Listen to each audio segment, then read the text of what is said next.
I want you to get niggas some bars, yo. Just give me. Ish has to relax. Ish want to get off a nice little 8. Yeah, I want to hear it. Too. He do. I want to get off a little 8. I definitely do not. I want to hear it. If the young kids today are clowning LL for all the shit he did, what do you think they're gonna do to you when you come out? That's true. They clowning LL for what? His video. Every 8 months they just. Fam, nigga said LL got out the pool with the wave cap on. That's what they... Yo, nigga said he went to the peep show and pulled the apple out of his pocket and started eating it while he was looking at the girl. Yo, young niggas is crazy, dog. LL was kind of flagrant, yo. That's funny. He responded to that, too. That's funny. I know. That's what was funny. But, yeah. But no, I don't want to see him. Anyway. Y'all getting Public's enemy today. I ain't playing with y'all. Hey, I don't know though. I don't know though. Maybe not. Maybe not. I don't see maybe that not. today. Nah, maybe not. Nah. Y'all swear I'm immature still. Sometimes. No, but it's a choice. But he's still immature. I choose that. You choose immaturity? Immaturity. That's fine, but you're still immature.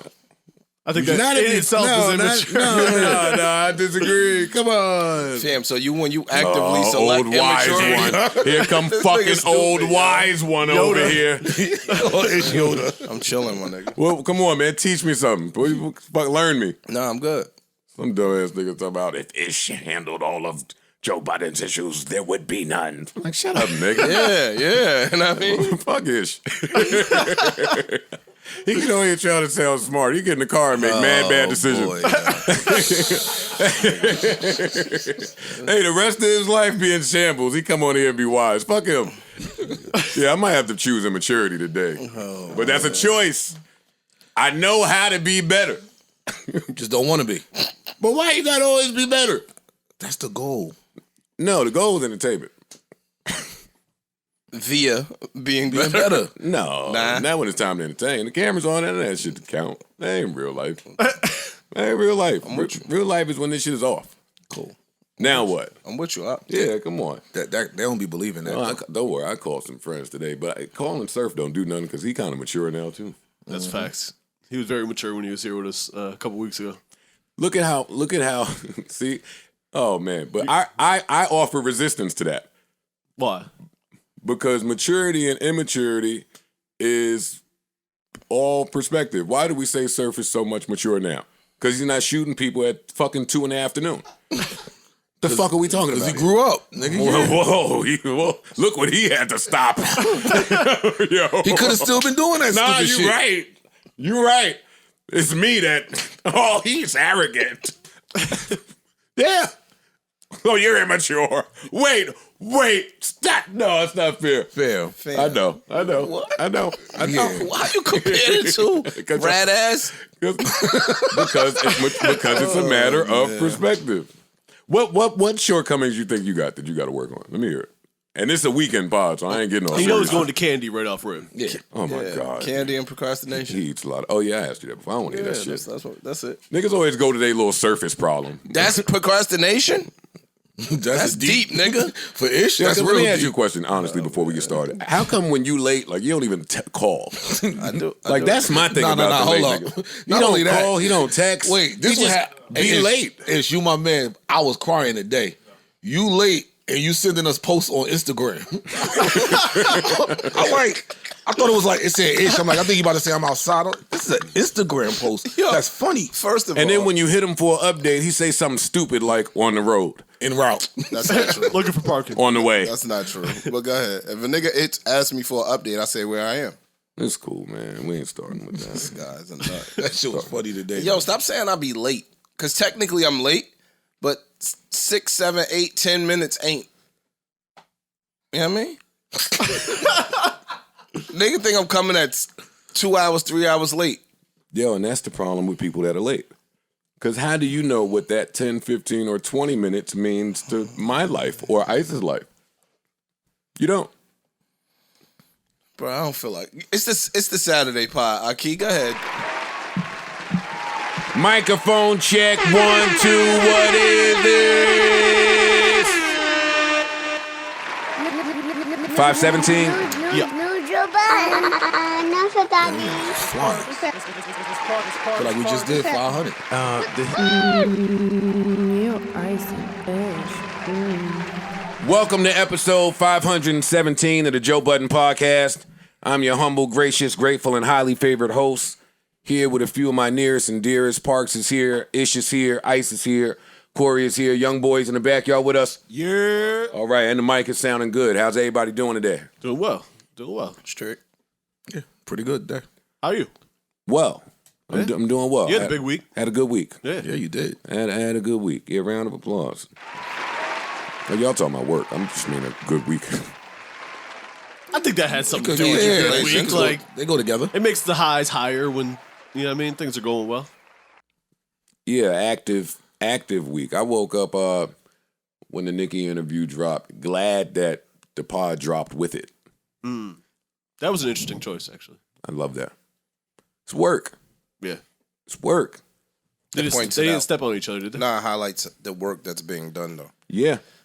You got to do that. Whenever you get the opportunity to showcase what your work ethic is, you got to show that. So That was a lot that she had to say in that interview, actually. she went off. Yeah. She went off. I want to thank her. She was great. She was great. The fans seemed to really enjoy it and appreciate it. And I don't think I've ever seen her that way. And I didn't want to start with this, but But here we are. here we are. Yeah, I don't think I've ever seen her be that vulnerable and just comfortable, Honest. and bold in the things that she resists, like the things that she opposes. Bold in it. Yeah. But with reason. Yeah. That was the thing that I enjoyed about her boldness this time, was that she gave reason for her boldness. Is other people won't give you your flowers unless you do. Or give people, you, for instance, or, other people in the field their flowers unless someone does. This is where I really fuck with Nicki, right? Because in the interview, she was talking a lot about our influence and us licensing influence in our culture, and just she really got into that shit. And it's easy to say that. And then on the live, right, she got into black men, I love y'all, y'all are great, y'all are everything. She did all of that. And it's easy to say those things for public posturing. Mm-hmm. Like everybody does that for consumer facing, where, hey, you just pick the hot topic that can rally people and go with that one. But then when the interview dropped, she spent the next few days just empowering me. Yeah. Like, she didn't have to go back and say, yo, nah, Joe had the best verse in that cypher. Oh, yeah. Hands down. Yeah. We all knew that he would. You don't have to do that. She did say Right. that. At that level. True. All of these years later. Right. I told y'all, when the superstars say something, they saying it for a reason. So even when you can't spot that reason to just go out of your way to do that, that was great. And she didn't stop there. No, she kept going. She continued. I want to thank him for allowing me the space and handling me with care. Blah, blah, blah, blah, blah, blah. She's been going ever since. And that's what made it beautiful. Because often you just hear the words. You hear the words. Right. But then to follow it with action. Like, this was her version of, and actually she said it, we are the only people creating millionaires and billionaires and not even seeing 1% of it no more. You get a few more people doing that, of that stature. That's the important part. Of that stature. Yeah. Yeah, 100%. And the conversation starts to go a bit differently. So, yeah, I want to hit the round of applause again. Shout out to Nicki. Shout out to Queens. Shout out to the Barbs. The Barbs was fucking with me this week. They held me down. was dope. Boy, That was dope. Boy, they let me. They reminded me what support feels like. Yo, I'm so used to just going at this thing alone as like a renegade. Holy shit, supporters? Oh, y'all lucky I don't have supporters, yo. If I had some of them, and that's not true, I'm joking, of course. But yeah, that was pretty. Go Barbs, man. I'm fucking with them. Yeah, Y'all niggas gonna say something or what? No, I'm just Stop saying, allowing but me the floor to talk about Barbs. I was Letting you rock on your top. I'm shouting out the Barbs. I can't tell you I was how shouting you them out felt. too. That shit was real dope to see. Like, yo, you was actually, usually anytime you start trending, it's some bullshit attached to it. That's not a shot at you. That's just what we see. Thanks. Not saying you did it. Shot at me is. Not saying you do the bullshit, but it just be some bullshit attached one way or another. I'm always trending and I never look. So it was good to see that. And I'm late to know that that's really important to like the rest of the world, to trend. Nigga, that's all. Why you think they chase it so much? Word. They doing all kind of I wild get shit to trend. I get scared when a lot of people start talking about me. Yeah. You be like, yo, hold up. Why I got all these mentions? What's going on? Yeah. What the hell is going on out there? Points to what Ice is saying. Usually it's some bullshit. Exactly. Well, if you get a million opinions, then they will differ. Right. And now it's just your little one brain left to decipher all of that. But if it's an overwhelming number in the positive, It was. You're welcome. And I want to shout out the podcasters, man. This week and just recently, podcasters are kicking ass. Oh, yeah. Like most of the important information is coming from In our community, especially. yes, That's true. yeah. The interviews. They lucky Elliot lost his Instagram. I wonder why. He did? Yeah, he started a new one. Oh, okay. Yeah, I was wondering what happened with that. No, they lucky, but everybody's kicking ass. It's beautiful. Nori gave you your flowers in a tweet. Oh, my man, Nori. Oh, he got something coming, buddy. Let me tell you, he's got something coming. Nori called me twice. Oh, man. Shit. He texted me. Nori always is supportive, yo. You seen he put a pick up with Hove? He's always supportive. Huh? You seen he put a pick up with Hove? Few. Nori put a few. Nori is with the. I know, but I'm He's just saying. outta here, yo. You say he got something I coming. know y'all still thinking. No, that ain't regular Nori, man. Yeah, Nori's gone. Nori needs. Yeah. Yeah, Nori's gone. See, and that's why I'm jealous of Nori, yo. That right there. Y'all let Nori leave unimpeded. Nobody pulled him back. Nobody from the past popped up. Nobody just started hard, throwing tomatoes at that nigga. Y'all fucking lifted that nigga to greatness. It's only me that gotta fucking cut all these scissors off these hooks in my back. The journey is long. So stupid. How do I gather the strength? The other day in the pouring rain, they lucky that Lex was bugging out that day. I was gonna go run up them steps and post a picture just to shut Corey ass the fuck up. Don't tell me about what you about to do when the summertime is coming with all the workout shit, nigga. Do it right now in the rain. But I ain't do it. I bet you did. But I wanted to. I wanted to. I know. Blame it on Lex, right? You know I would love nothing more than to run up the steps in the rain. You're not doubting that. Them steps, though? No, you like the rain. I feel like you would want to slowly stroll up the You steps. don't like Yeah, them you're not steps. running up them steps. In the It rain. won't be a fast run. I'm not gonna. I'll be the one to fall down all those steps. Even turn the corner. You really would. I keep telling you, I yo. feel my feet and my knees trying to get funky sometimes. Did you better leave them motherfucking steps alone? Yeah. All right, so y'all don't have anything more to share on any of this? Just With the congratulations. No, It's congratulations, dope to see. man. Yeah, for real. Just congratulations. And it was a great interview at that, too. All right, Jussie Smollett has been sentenced to 5 months in jail and mad community service. Finally, one of the sagas appears to be over. There's mad more sagas out there, There is. but this one, after years and years, seems to have come to an end. And he went off in the court. Yes, he did. He let y'all know he's not suicidal. He's not suicidal. I'm lost at that part. He's concerned that maybe he would someone might try to cause him harm in the prison system. He think he Epstein level. Like they care. See, and that's why this is super interesting, yo. Cause I normally salute niggas that are gonna die with the lie. But this is different. Normally when you die with the lie, you're not trying to continue to extend it. You want to just die with the lies that you've told already.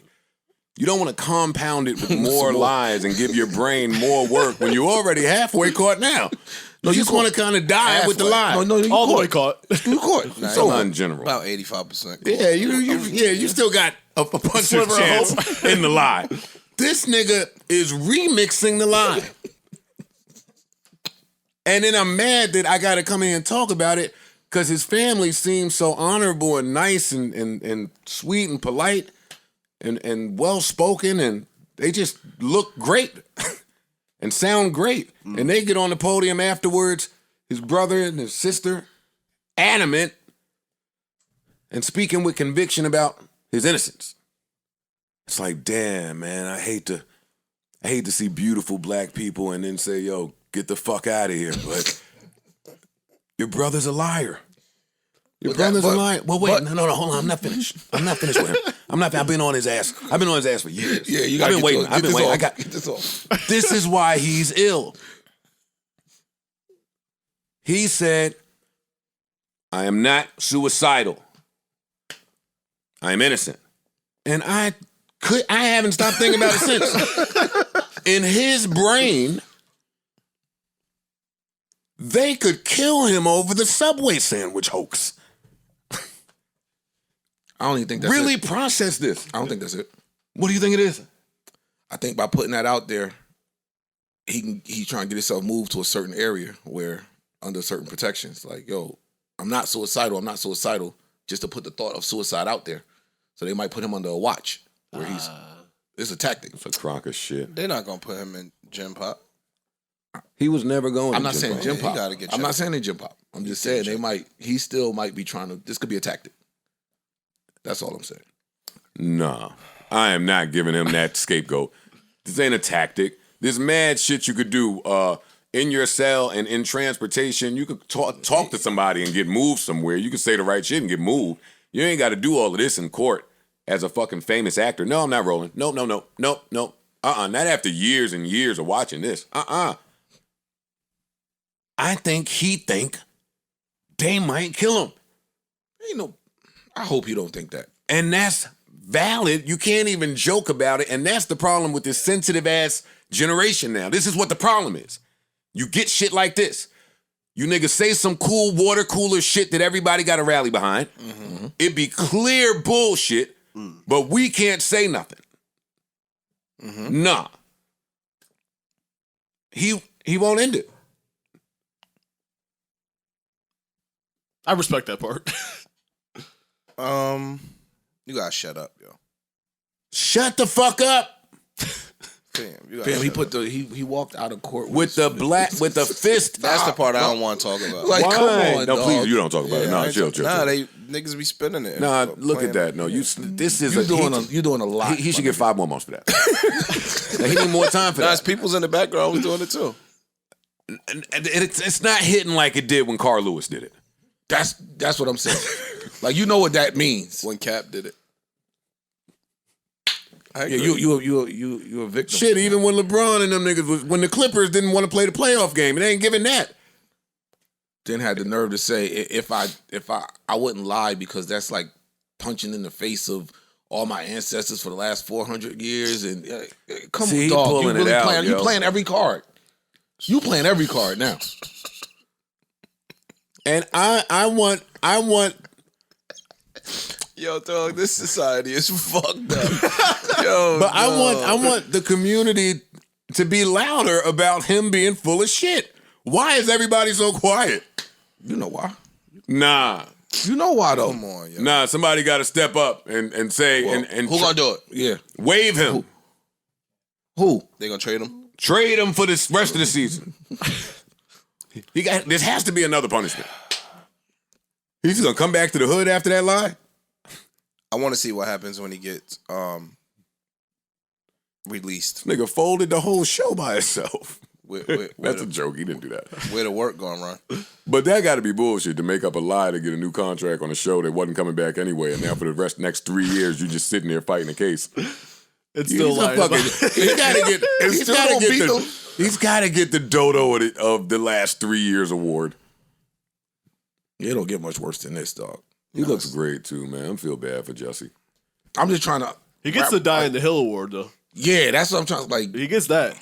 Yo, you really never. You rode this till the wheels fell off. He started putting more mountain to go higher up the hill. He started putting more dirt on Like it. this is What nuts. you talking about? Climb dog? the flagpole at the top of the hill. Yo, he said, "Yo, Your Honor, I respect you. I respect your decision, but I ain't do this. I am not suicidal." See, and I I'm don't just even looking like at the this halfway tough shit, man.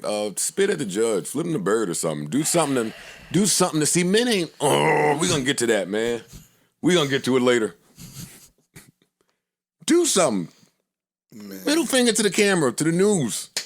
Something. Nigga won't never work again, Joe. He shouldn't work. Don't say that. I'm He not should gonna say still that. work. Don't do that, Ice. Don't do that. We're not gonna I say that. stopped Don't do that, myself. Ice. I stopped myself, Yeah, gentlemen. but not really. Like, we were able to know where you were Cipher going. out what you were saying. Y'all know me. Y'all know me. Enough of it came He out. should still be able to work.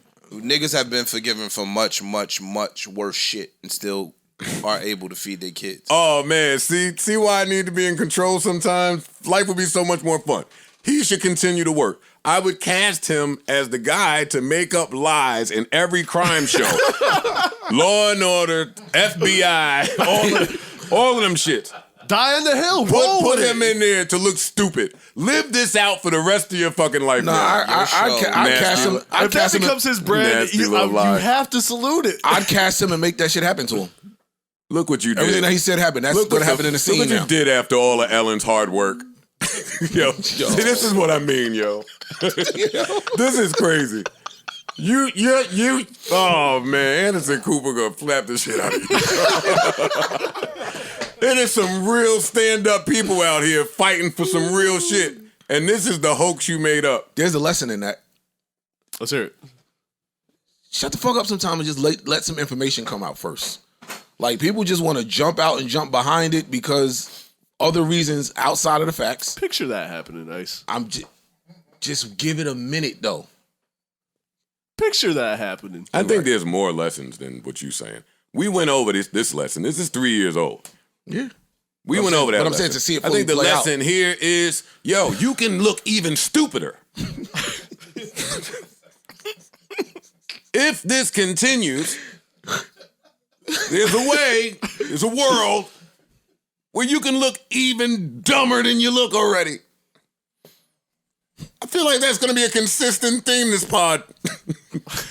You stupid, yo. Oh boy. I do.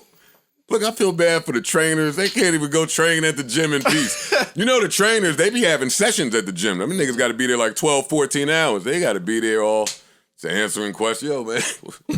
Yo, what happens, huh? Can't even really get their shit off. Damn, man. Damn. It might have helped them. It might have. It might have. Jussie. They talked to the brothers. They flipped on you.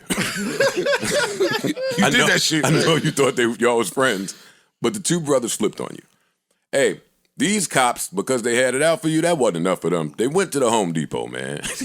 They got the footage. They went to the gas station, got they saw you buy the little thingamajiggy.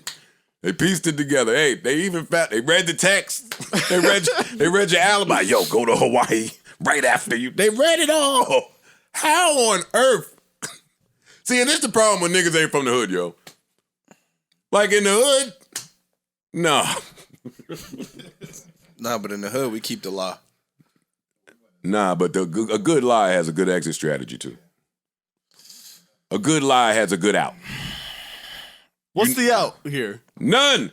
Which is why I'm saying he's just a bad liar. Oh, no question. Had he dealt with any hood chick that would have pressed him in his cheating past, He would have knew that shit wasn't. oh, this would have been a crock of shit from the jump, yo.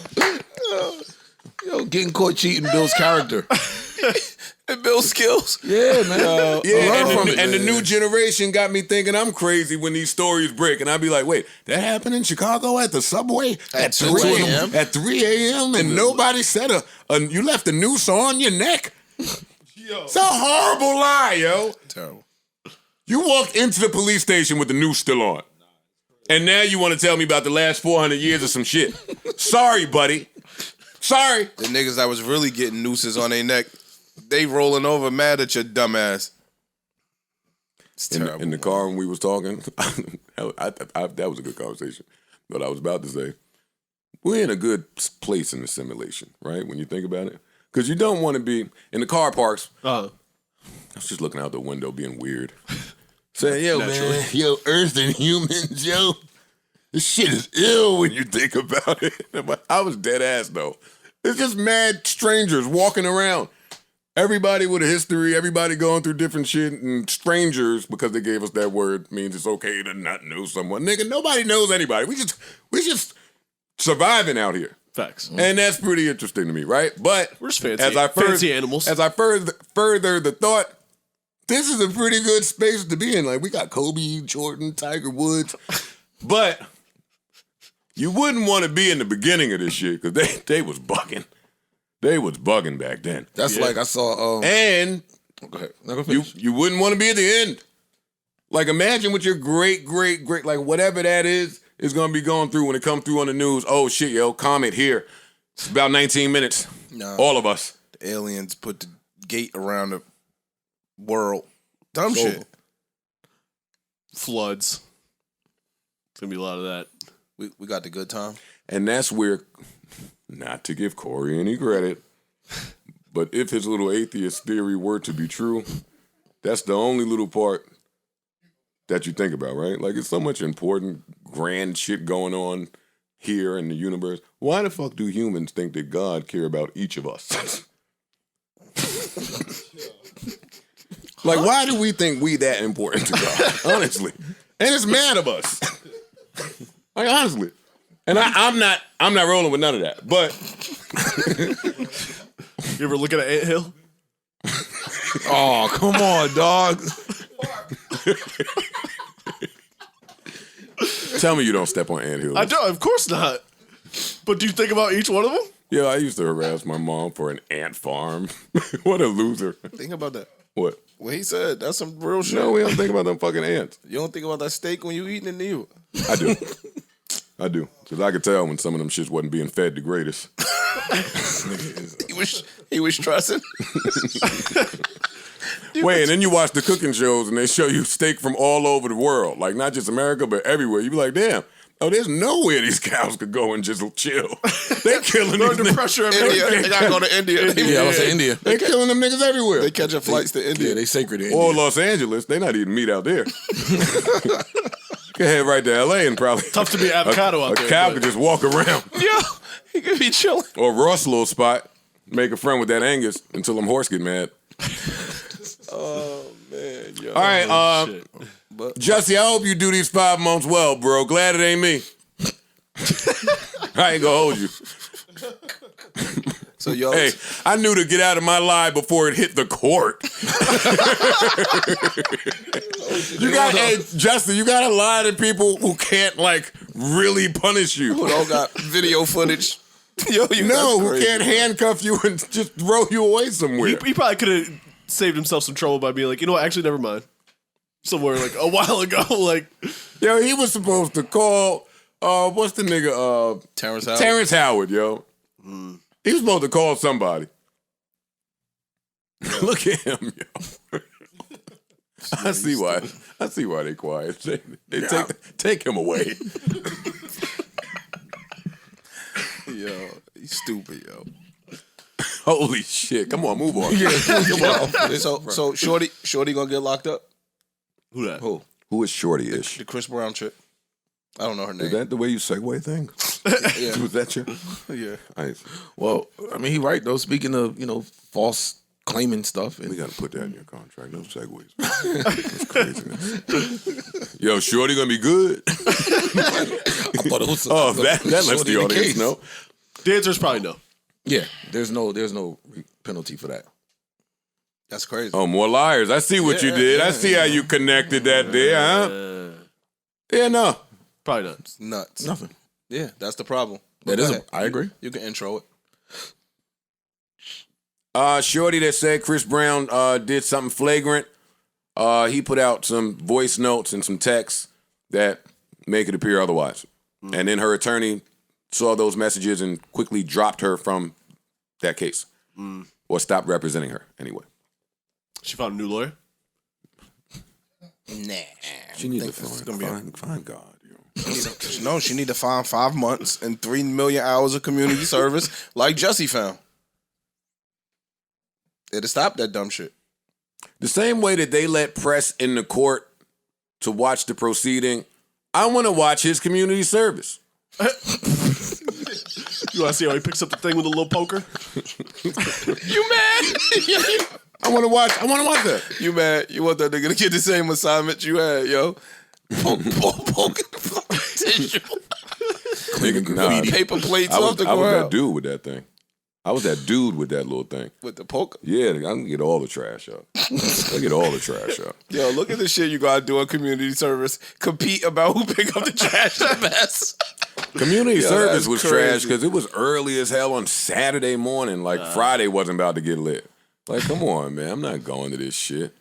And I'm not riding in this whatever this is. Oh, no, I was driving. No license, too. Pulling right up to the site. Like, oh, Joe better. Aren't you here for driving without a license? Yeah, my career was so rough, yo. Look what I did. Community service. You should have filmed that. None of the kids do that anymore, huh? Community service? I'm sure it's still a thing. I'm sure they still do. Yeah, they do it. Yeah, you don't make be them saying clean the joke- graffiti, shit yeah, like all that. that dumb shit. Yeah. They be like cleaning inside How of the hell you buildings. clean graffiti? Paint over it? That, or they got some Yeah. Solution where you Go out actually there, scrub it. that shit? Yeah. Give you a Brillo pen? yeah, So you you get your Nah, dumb they be ass up there out of scrubbing. there. You won't do that no more. hell no. Go home with blisters on your hand. So what else? What else? Want to do music? Yeah, we got new music. Where I want to start? Hip hop or no? Nah, we gotta start with that Lucky Daye. There you go. He dropped early. There you go. And for the first time, I always talk about how I don't want to wake up and listen to R&B. I woke up and listened to R&B today. First thing you played was R&B this morning? I did. How did it make you feel? I felt pretty good. It's pretty up-tempo R&B See? this time. Okay. At least the first couple songs was nice and up. A little coffee. I didn't do the coffee yet. Lucky was your coffee.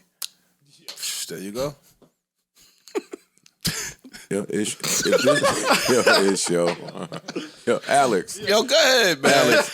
Alex, because you like the ish whisperer, yo. Like, can you get your guy right? Because if this is a glimpse of his tour act, you had some lucky in the morning. I would jump across that stage. Yo, he's stupid, yo. I will fight Ish on. That's gonna be the Nigga show. said he don't listen to hip hop. I mean, he don't listen to R&B in Not the first morning. thing in the morning because it's usually a little sleepier. But Yeah. this was a little up. All right, well, if it's upbeat, that's different. Yeah. I'm talking about that, the shit, the sleepy R&B that Joe usually plays. I can't listen to that in the morning. Absolutely not. Right back to bed. Afternoon. Right back to bed. Instant cult classic from Lucky Daye. That shit, the melody reminds me of a little Frank Ocean-esque. In a good way. Instant cult classic from Lucky Daye. I don't even know where to begin, honestly.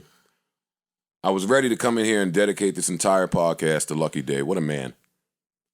What a guy. He did it. Wednesday night, I'm out and about. Took a nap, too, so I was wide awake at around midnight, 12:30, straight to the strip club to shake some ass. Wait, You were shaking the ass? Don't say that. You were stripping? I ain't want to say nothing. We can't let you say that. Make some money? Why? Because there's something wrong with a guy shaking ass? You know At what? the strip club? Anywhere. You said you got up at 12 o'clock to go shake your ass at the strip club. Yeah. You got tip? No, I don't work there. I work for God. Come on, man. Go ahead. Well, y'all want to interrupt me with this stupid shit? Y'all know what I mean. I went to see some ass shaking, right? And they doing their drill set thing in New York. They're doing that whole thing, and I'm in there. I'm just looking around. Strippers making gun fingers and shit? Yeah, all of that nasty. They throw signs up and everything. They claim they set. Yo, and maybe now's not the time to talk about it. Nah, it is. But great time in New York for strip clubs. Is it? Phenomenal. How so? There's more good strip clubs now than there's been. There's probably only been 3, maybe 2 other strip club phases or periods. When Sue's was popping, when Sin City was popping. Mm-hmm. But there's mad competition now. And there's a lot more beautiful women. So What do you think is that a result of the pandemic? no, it's evolution. Okay. What's happening with the strip clubs is what happened with everybody in Netflix. Netflix was Starlet. Starlet was alone standing here when Sin City closed, and then a few other people looked around and said, nah. We can do that too? We can do that. So they're doing it. We have so now content. there's like 5 or 6 good spots. So I'm telling y'all a story, but the story is me going to the whack spot first. So you go to the whack spot, they're doing their drill, and not whack, but just not really popping. And they doing a drill set thing, and somebody on Twitter said, "Yo, I know you heard that Lucky Daye dropped early." I said, "Excuse me?" You left? Boy, that was fly. No. I went on my phone. Put the ear pods in. I hit purchase. Went up to the DJ booth. I put the phone in my ear just to see what was going on. And the first track was an interlude, an intro. He was talking, and I skipped that, but I'm in the strip club with the phone in my ear. And then track 2 came on, which was this. Fam. Are you kidding me? I said maybe I could play R&B in the morning. Are you kidding me? To start an album like this? I'm about to fan out. Rock out, son. Oh my God. You've been waiting on this shit for a minute. Do your thing. Look at that fucking key change. Let's go. Turn this off a minute. To the people unfamiliar with why I'm speaking about Lucky Daye like this, it is tough to be. He's about 98% from the field since you've heard of him. Yeah. I challenge anybody to tell me the 3 Lucky Daye songs that they didn't like. I challenge you. You can't do it. I tried. He was a little, him and Earth, Wind, and Fire came in, was like, hey. But that was still kind of a vibe. Him and Babyface, I came in here and said, hey, enough paying respect. Enough paying homage. You great, be great. He did the duet EP, phenomenal. Put out 2 of his own old EPs. One had Misunderstood, the other one had Flood. Like, what are we talking about with this guy? He's been the new male R&B blueprint since he got here. He's nice. He ain't do what you other niggas did, pop up with a classic and disappear. No shots. He didn't come with 2 great projects and then disappear. He didn't go fall in love. We got to enjoy this before he go get a relationship and go start bugging. How long? But right now, what it looks like is exactly what it looked like when he came and performed at the pool party a few years ago. A guy that is just truly in love with music. Let me ask, and you don't start your album like this if you're not. How long has he been active? Like how many years? 5, 6 years, something like that. Probably. Okay. Right? I came in here and played Roll Some Mo at Park's old crib. And then he did the pool party. It got to be about 5 years. Yeah, something like that. About 5 years. His rollout for me, introduction, not rollout, was similar to her. They slow rolled him. Okay. He had to get the attention, and he got the support, and then he had to just keep making phenomenal music. Like Roll Some Mo was so great, a few R&B niggas tried to copy that. It's so great, I like the copies of it. Like I said, Misunderstood, different. He just hasn't missed. So now you drop your debut. Is this his debut technically? Yeah. Yeah, I guess so, right? This is his debut. Yeah, okay. 'Cause everything else was EPs. Yeah. Yeah. This is his debut album, and this is a cult classic. This is some musical shit.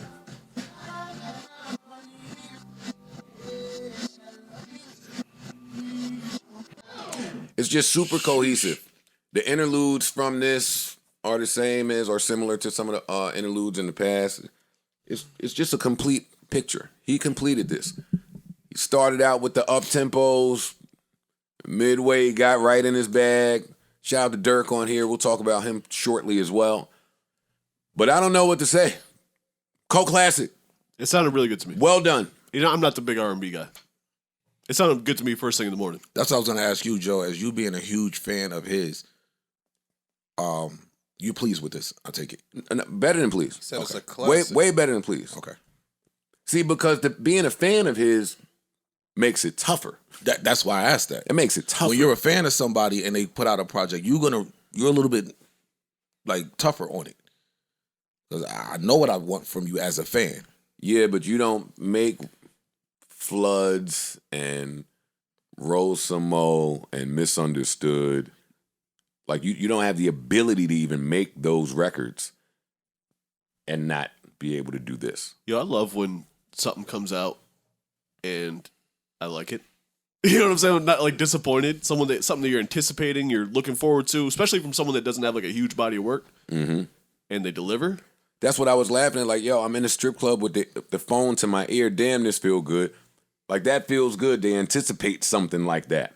It's like when we used to fucking put the tape on the top of the tissue on the top of the tape and want to tape something from the radio because we couldn't wait for the release. Like that excitement about music, I think, is I think that's what's missing a lot, and that's what people are trying to manufacture quickly, and you can't. Mm-hmm. You can't do that from a TikTok. You can't do that from just having a hard song real quick. You niggas keep trying to skip the work. Yeah. He came to the pool party and performed. Mm-hmm. Yeah. He did the BET highlight thing where, they put the new artists on for 20 seconds before the commercial break. He did that. Did he do a quick Grammy, similar type of thing, where it was a short... Something like that. Half a verse performance? Look at this guy, man. Candy drip, the looks, it's colorful. This is hard, yo. He's that dude. Didn't do an interview. I even liked how he did it. And an early drop. And an early drop. That's bold. That take balls to do that. It didn't seem loud, and I want attention. It's just art. Let the art do it. And it did it. Nah, that's dope. That shit is nice. That's dope. That's a nice project. Congratulations to Lucky Daye. It's a nice explanation. That's dope. It's just real good. Real good. What else we got in the R&B world? Mariah the Scientist. Hey. Little EP, right? Yep. EP. Little 4-pack. Buckles Laboratories presents the Intermission EP with the funky censor TV cover thingamajiggy. How's it sound? Good. I like 3 out of 4. That's great. That's not bad. That's great for On a EP. 4-pack. Yeah, on a 4-pack. That's great. And I allow her grace because she ain't where her bag is going to be yet. Right. Like, this is a new bag. She's still figuring it out. Yeah. And that's why she's going to keep 4-packing us and EPing us to death. But I fuck with I her. like that, though. Me I like too. when artists that aren't quite there yet just give me short projects. You know what I'm saying? Like, And I like when you can hear that they're going to get there. yeah. And that's what I hear when I listen to Mariah the Scientist. I fuck with her. Good project. Right. What else we got? Come on, give us the y'all, dark breakdown. saying, y'all man. the R&B. No, I'm letting you, get your shit off. That's not my bag. I don't really know much about the Alex, R&B world. knock it off, yo. Stop it. Y'all know me. Midnight came and I was glued to the phone, waiting. Waiting for what? Dirk to drop. That's it. I saw you also proclaiming it an instant classic immediately. Yeah, I did that to fuck That with was people. for LOLs? Yeah. Okay. People, they used to do it with certain artists. As soon as it dropped, it's a classic. As soon as you hear the first note, classic. Uh-huh. But no, I gave the Dirk project 2 run-throughs immediately. Like, I actually went to bed late. I don't like doing that shit. Came out the gate. So, from the singles, I didn't know what we were going to get with this album. The singles were Drill Dirk. Okay. I like both. There's Drill Dirk and then there's Pain Dirk. Pain Dirk is the auto-tune, sing-songy, melodic, singing about, drug abuse and losing the homies and this type of shit. And then Drill Dirk is I'm coming find you and shoot you in your fucking face. For better. I felt like I listened to it once. It felt like there was a little more Pain Dirk on this. A lot more Pain Dirk. Okay. But the singles, so Aha was a single. Okay. That's Drill Dirk. Piss Me Off was a single. Okay. Drill Dirk. So I'm like, oh, okay, you're going to give us more of that on this album. Like, he's been teasing for a couple years now. No Auto Dirk was a project. Okay. Where it was going to be just rapping, no singing. So I'm like, okay, maybe this is going to be more towards that because we never got the project. So anyway, I'm listening. Started from first record. I hear piano keys. There's a lot of pianos on Yeah, and I'm like like, okay. And he gets right into his bag, just the shit that I've been going through. He dealt with a lot of loss recently. Talking about his brother dying, talking about, losing Vaughn, talking about the shootout. There's a record called Shootout in My Crib. Yeah. So it's very vulnerable. Biographical. Yeah. So I liked it. I like it. I think and the other thing I liked about it is when the track list came out, I only saw maybe 4 features. Which to me, I love because I want to hear what he has to say. I don't want you to do a project loaded with all the best features in the game. I can go, it depends. You've done that quite a few times. Okay. So I want to hear what you have to say. Not necessarily saying that they will carry you, but I just want to hear Dirk. Like the last project was a joint project with Lil Baby.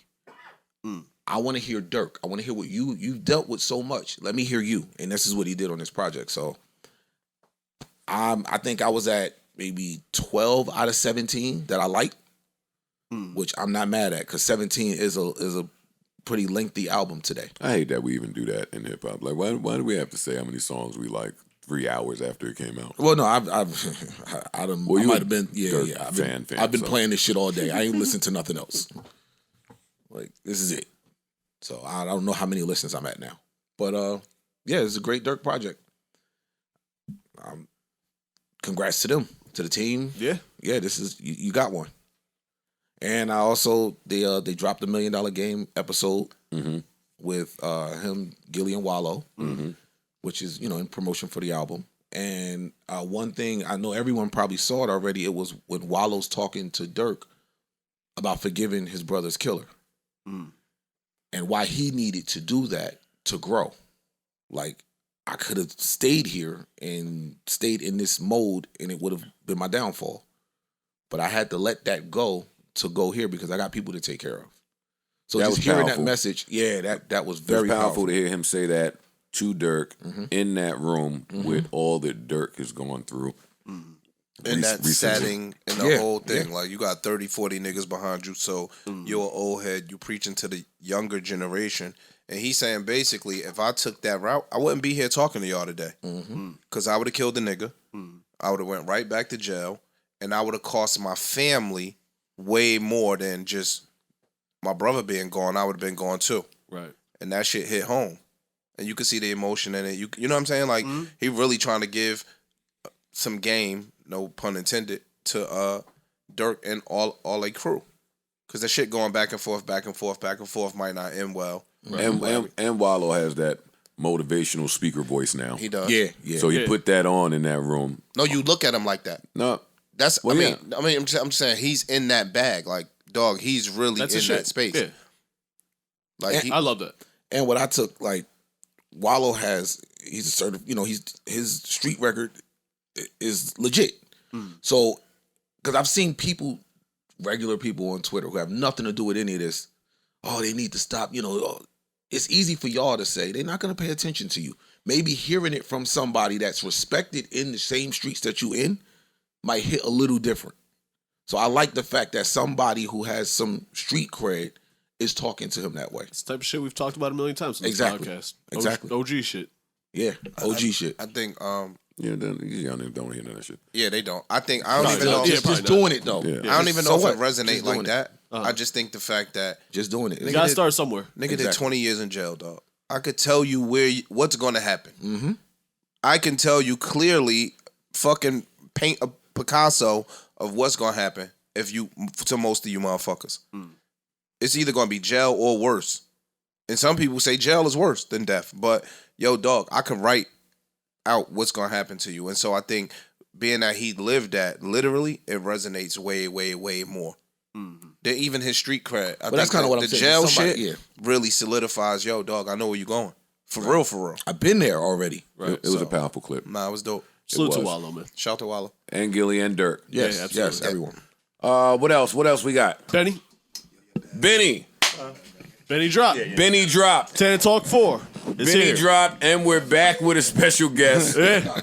He brought My his own brother, mic my and shit. family. I wouldn't have put that on the plane. Royce is here, What up? all the way from the D. Thank you for joining us.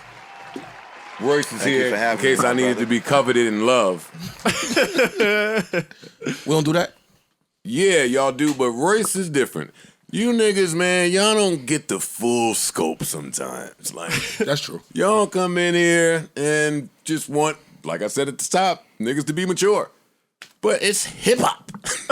It's rap. It's provocative. No, it's not always time to be mature.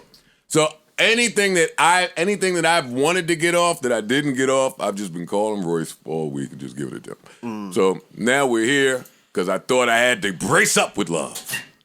Oh, okay. But Tanner Talk 4 first. Let's do it. He dropped. Alchemist, Derringer on the beats. Just them two?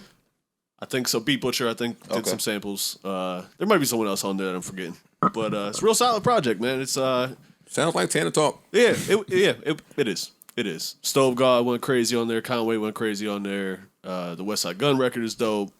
It's a nice project. I love Benny, yo. Yeah. Like, I'm biased Same. to him. Like, I hope that he succeeds and does great with all music he releases, but I like him. How could you not? I look at him, but outside of that, I'm a weirdo, right? Like, he's on Def Jam in 2022, tasked with kind of Rebuilding bringing that energy back. This project was, I think, independent, though. This is Empire, I believe. So But still, yeah. it's part of the plan. Yeah, no doubt. In the freestyle, he said, yo, street niggas about to get some label support or whatever the line was, but that's what he's tasked with. So when I look at him, it just reminds me of when I got to Def Jam. As a You young- went crazy up there, too, with the LA Leakers. That was Shout out to LA Leakers, man. You kind of got to go up there and go crazy now. Credit Royce with some of that. And Flex. Benny toe tagged that shit. Man. Yeah. Sure did. He toe tagged. He goes. He toe He does. tagged He that goes. shit. I can't wait to see what they end up doing with Benny. Yeah, I'm curious, too. Yeah. Shout out to Benny. Shout out to the whole Griselda. Always. Good project. Tana Talk 4 out. All right, what else we got in music? Come on. Oh, shit. I said he's not giving a review. I ain't listened yet. You said you didn't hear it. Nah. It's just too wise and mature. And that is And he why. doesn't have that's iTunes anyway. And that, yeah, he don't have iTunes. He got his Android over there. So it's Royce and I here Give the review. with Break it down bar for bar. Oh, y'all just gonna feed us to the wolves, huh? Hey, man, who better? So this is what this look like. Yeah. What program is this? This is a DJ app, DJ Pro. Okay. It's pretty good. And this is the bitch jar. That is the bitch jar. You now owe $1 for With the real dollars in it. and you made me owe $1. Did I have credit in there? Nah. Yeah, because Ish and I, we got to get our speech better. We use that word a lot, like casually. I've stopped. You do? Wait. Bitch. You owe $1 to you owe $1. But I stopped, though. That's a buck I ish. really Yo, stopped. Ish, That's $1, though. I've been You ain't stopped? Nah, I've been good. A couple $100 there, say you ain't stopped nothing. I've been alright lately. What's lately? Yo, shout to my man G Money that made us the bitch jar, yo. That's another That's $1. another $1. That's dope. Somebody made this? Yeah. One of the fans made it. Sent it. One of their fans made it. They bought that shit from Target and wrote some things on the side. Still dope. Still. But I appreciate the effort God, man. and the energy. See, that's what we was just talking about. I appreciate when people actually take time and put effort and energy into whatever they're doing for me. And it starts. So they wrote on the jar In they didn't 5, write a hook. 4, 3, 2, go. Now, I am trying to figure out what kind of review I'm giving here. Am I giving it with my therapist ears that I listened with? Am I giving it with my MC ears that I listened with? That'll be bad. That want to be bad. Or do I want to just give it with the friend I can find the shook ones. friend ears that I listened with? And shout out to Benny for picking that niggas done started something beat. Like, these niggas be running from the 90s beats. They be running from them beats where it was like it was Where real dudes on rappers there. was rapping. Yeah, Right. he go right to it. So I appreciate that from him. Now, the rise and fall of us. The rise and fall of y'all. It's out. It came out early. Are we judging it based off of what we feel that they can do? Are we judging it based off of? It's a few different ways to look at it.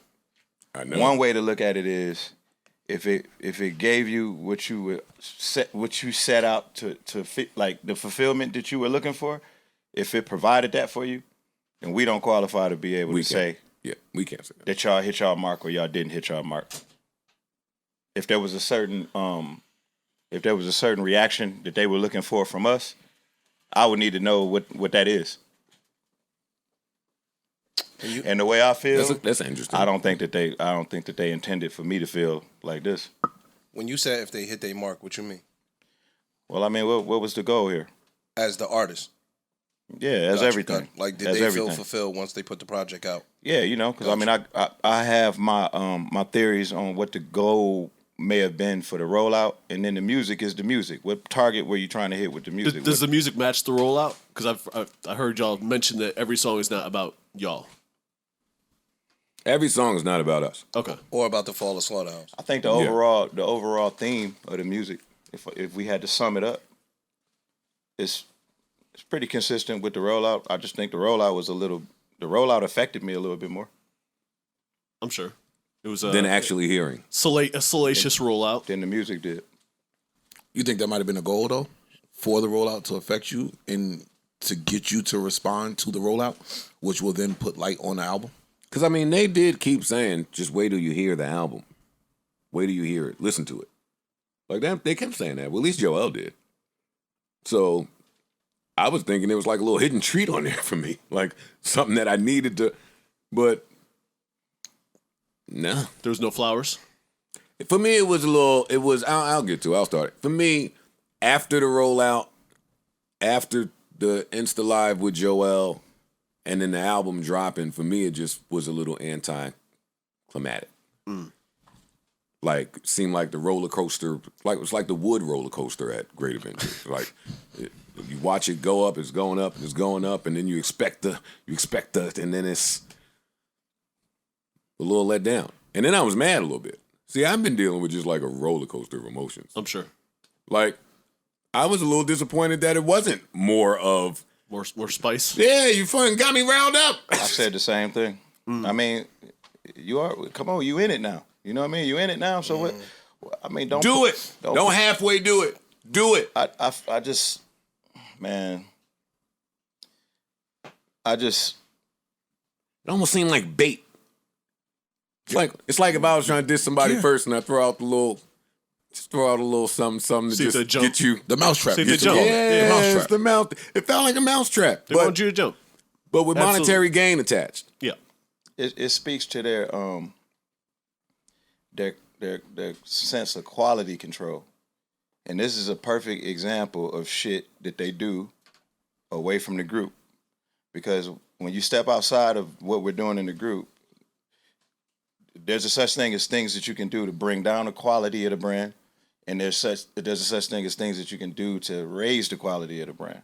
You know, you go do reality TV or you go do your pod, you come back to the group, now the overall quality is up a little bit. It's happened plenty of times. I did Bad Meets Evil, the numbers went up. You did the show, the numbers went up. You know what I mean? So like, I think there's a such thing as a reverse to that. So there's things that you can do that affect you and affect us. You know what I mean? And I don't think that they were conscious of that. You know what I mean? And I never was really tripping until it started to turn into us getting blamed for all of the fucked up decisions that they make. You know what I mean? Like, I know that if you were in the studio with us, that one crooked verse that I like on the album, it would have been that on every single song. You know what I mean? So it's like, whenever I'm thinking of doing something lyrically, in my mind, I do great or I do nothing. Period. You know what I'm saying? If you go in there and you just do shit just to do shit, you're going to get out of that what you put into it.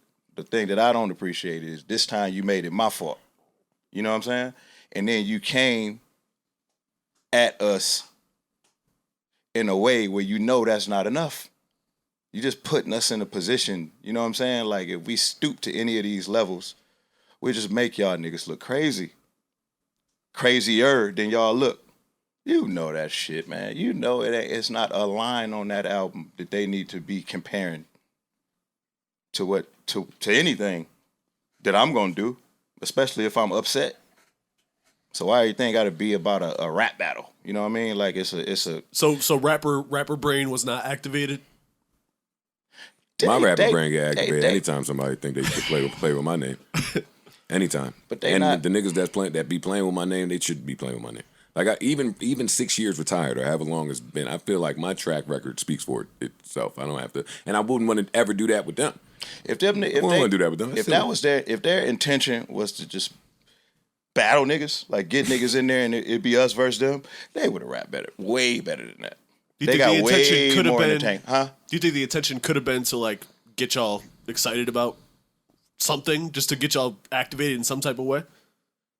No. Okay. I just think it was careless. It feels that way to me. It was unsupervised. Everything though, just like everything, the way they dress in the videos, their pants, everything. You know what I mean? Like, it's just. I hate words. I'm serious though. No. Did you like Crooked's pants in the video? This nigga, yo. I didn't watch that whole video. You seen his pants. All right. Leave me alone. Nigga ain't gonna act like niggas got cool pants. Yeah. All right, I'm playing devil's advocate. That's what I'm gonna do. I'm gonna play devil's advocate. Hey, maybe we're just wrong somehow. What do you say to the people that just say, "Hey, shut the fuck up, y'all are wrong. Y'all been wrong. Y'all was holding shit up. We wrong and about people what? decided to, and the other two members decided to do something different. They decided to go. They waited for y'all. Y'all didn't want to do shit, so we took it in our own hands to just do shit. And how could you fault that? What do you say to that? I don't have a problem with them rapping. I'm not wrong about shit. All I said was we have an agreement in the group in business, and then we have a standard that we hold each other to as friends. So just speaking from a business standpoint, if you decided that you were done, the correct way to do that was to just tell us. And it would have been cool. You know what I mean? Like you kept that a secret. So now we get into the friend part.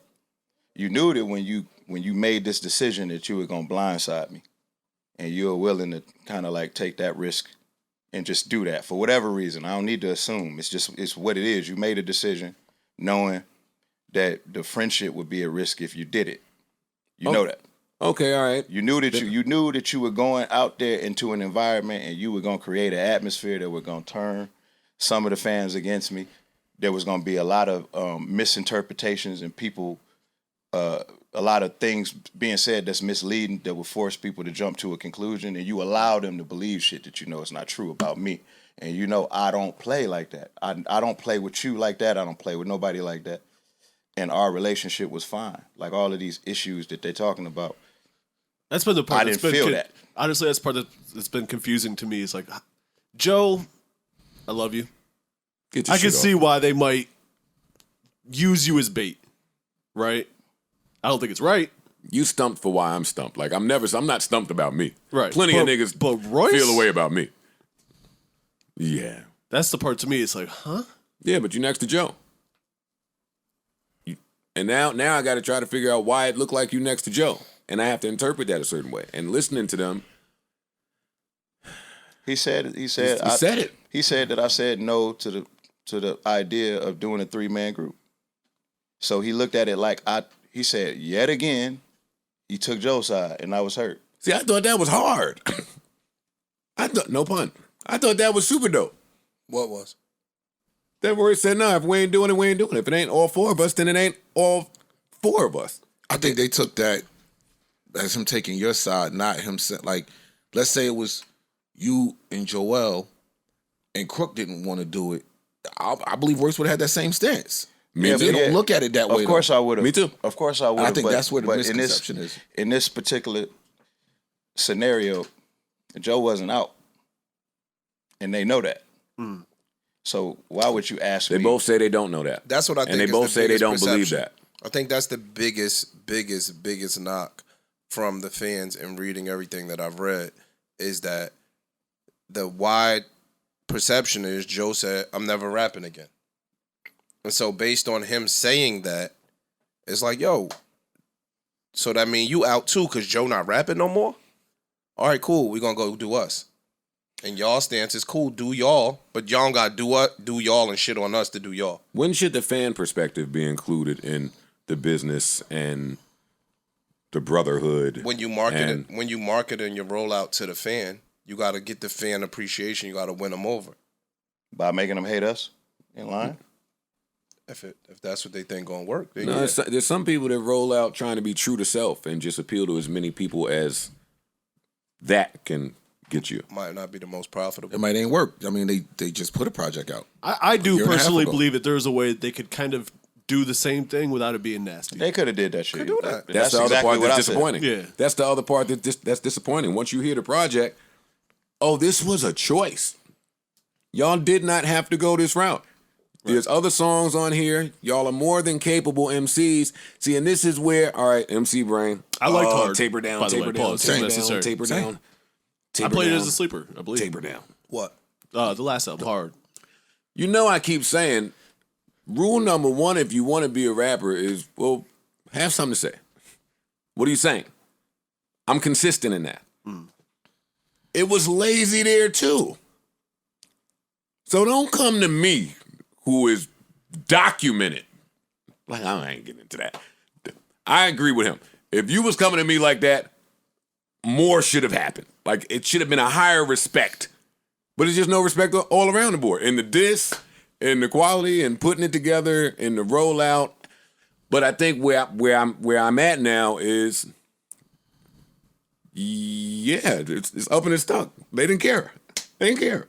I think they weighed it all. They thought about it all, and you weigh your options and you pick one, and you went and you cut your ties. You cut your losses.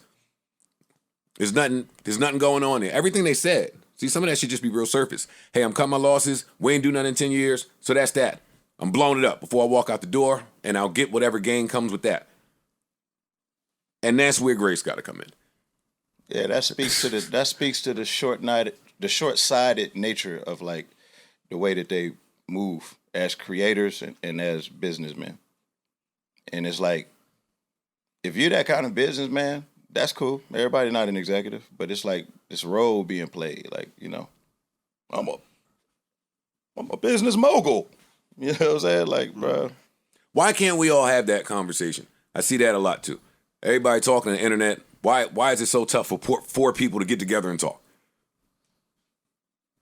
Well, you don't live in the same city to start. No, I don't want to talk. This is No, I don't You want to said talk. we don't live in the same city? Yeah, I mean, it adds a little bit of a challenge. Oh, please. Royce was here in a heartbeat. in 2022, bro, nigga, you could get on a Zoom call. Yeah. Bro, We just watched everybody maneuver through the pandemic that way. Every time we have a conversation on Zoom, and we did a bunch of them, all four of us, I'm at the studio. You don't leave the studio, so. Yeah, I'm at the studio more than I'm at home. Yeah. And they never been invoiced for studio time at my studio. Never been a time. Crooked has come to my studio. I ain't even know he's in Detroit. He doing a show on the east side with Swifty McVeigh or somebody. And he just be like, yo, I'm in Detroit. What up? Like, he come through and knock down 9 features in 5 minutes and be gone. You know what I'm saying? Like, he can use my studio. I'm surprised he ain't have a key. You know what I mean? Like, he knows that it's accessible to him, carte blanche, all the time. Same with Joel. He came, showed up with Apollo Brown. I just wrote a verse right there on the spot, laid it down. It had never been a time where it was like, you know, mi casa, su casa. You know what I'm saying? So when we were having conversations, creative conversations about things that we could do once we took the brand off of Shady and owned it outright, the big picture that we all were talking about was just, number one, regaining ownership of the master of the first album. All of the previous catalog that we have, all of the mixtapes. Did you achieve that or no? Yeah, we got everything. That's amazing. Round of applause. Yeah, clap that. Yeah. So it's a much bigger play here than just being able to agree on doing some new music right away. Right. You know, like while we're figuring that out, there's a brand that needs to be relaunched. Uh-huh. You know, so my thing is I can't come behind what y'all are doing and say, fans, here, buy this T-shirt. Right. If it's two people that I'm talking to, one of them is going to say, fuck you, I hate your guts. And then the other one is going to say, I thought y'all broke it up. You know what I mean? I'm a day one fan. You know what I mean? I believe their story because they created this yin and yang atmosphere, you know, at our expense. So you don't believe that they have raised the value with all of this nonsense? Bro, they killing the value. And it's not my opinion. It's a fact. Until somebody can prove me otherwise.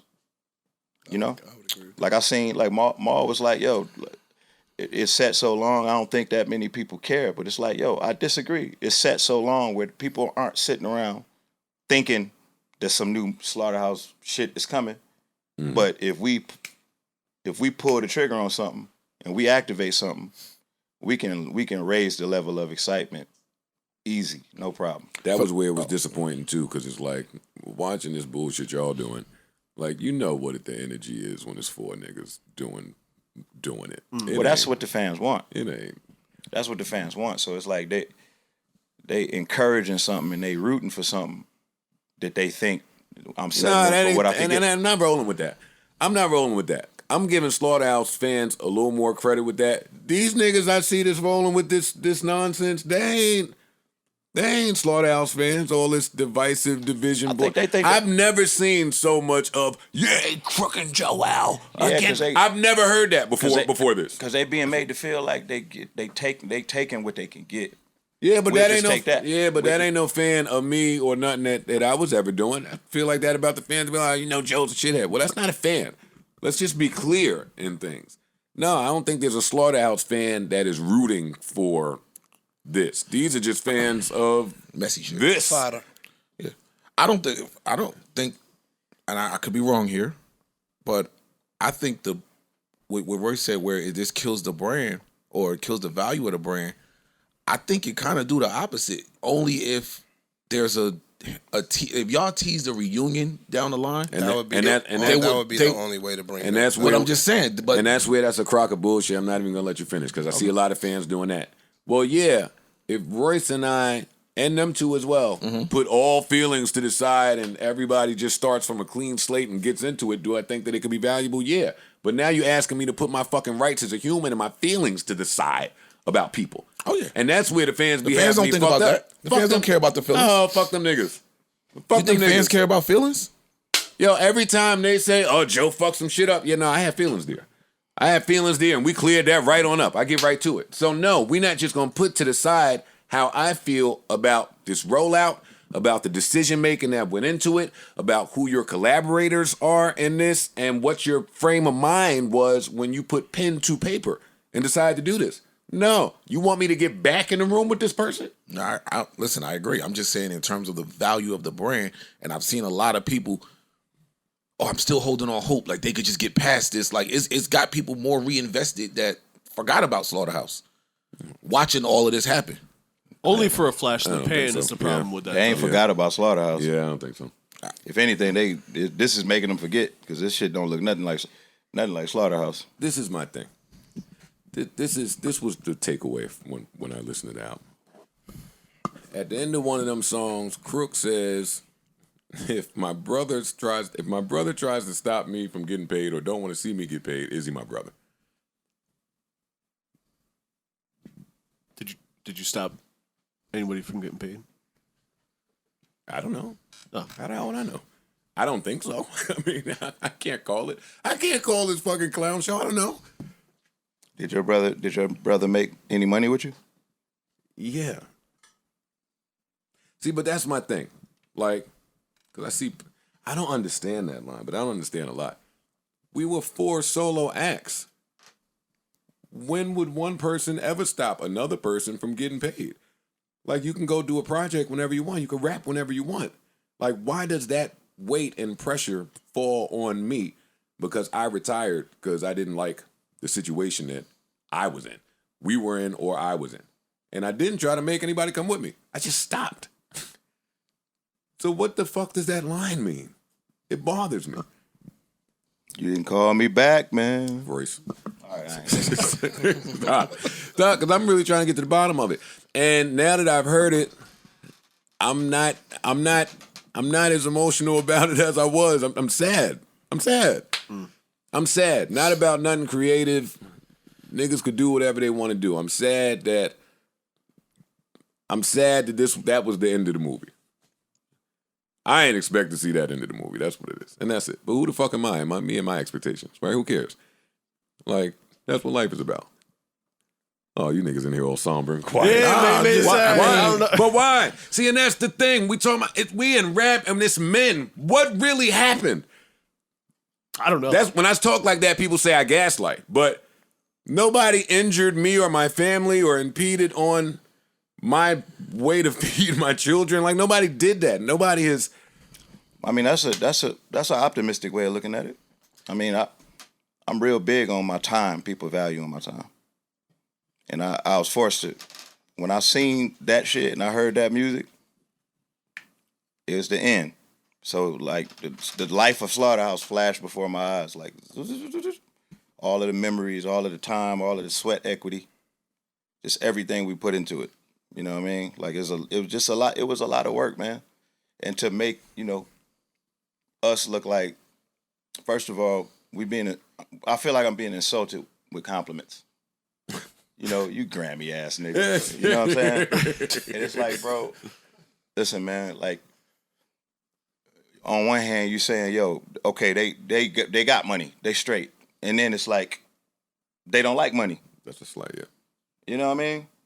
Like I don't like money. Like, we all taking the same L here, bro. Like, I have no reason to turn down something that you're bringing to the table in a situation that I helped build with you. We own together. Why would I go away from that?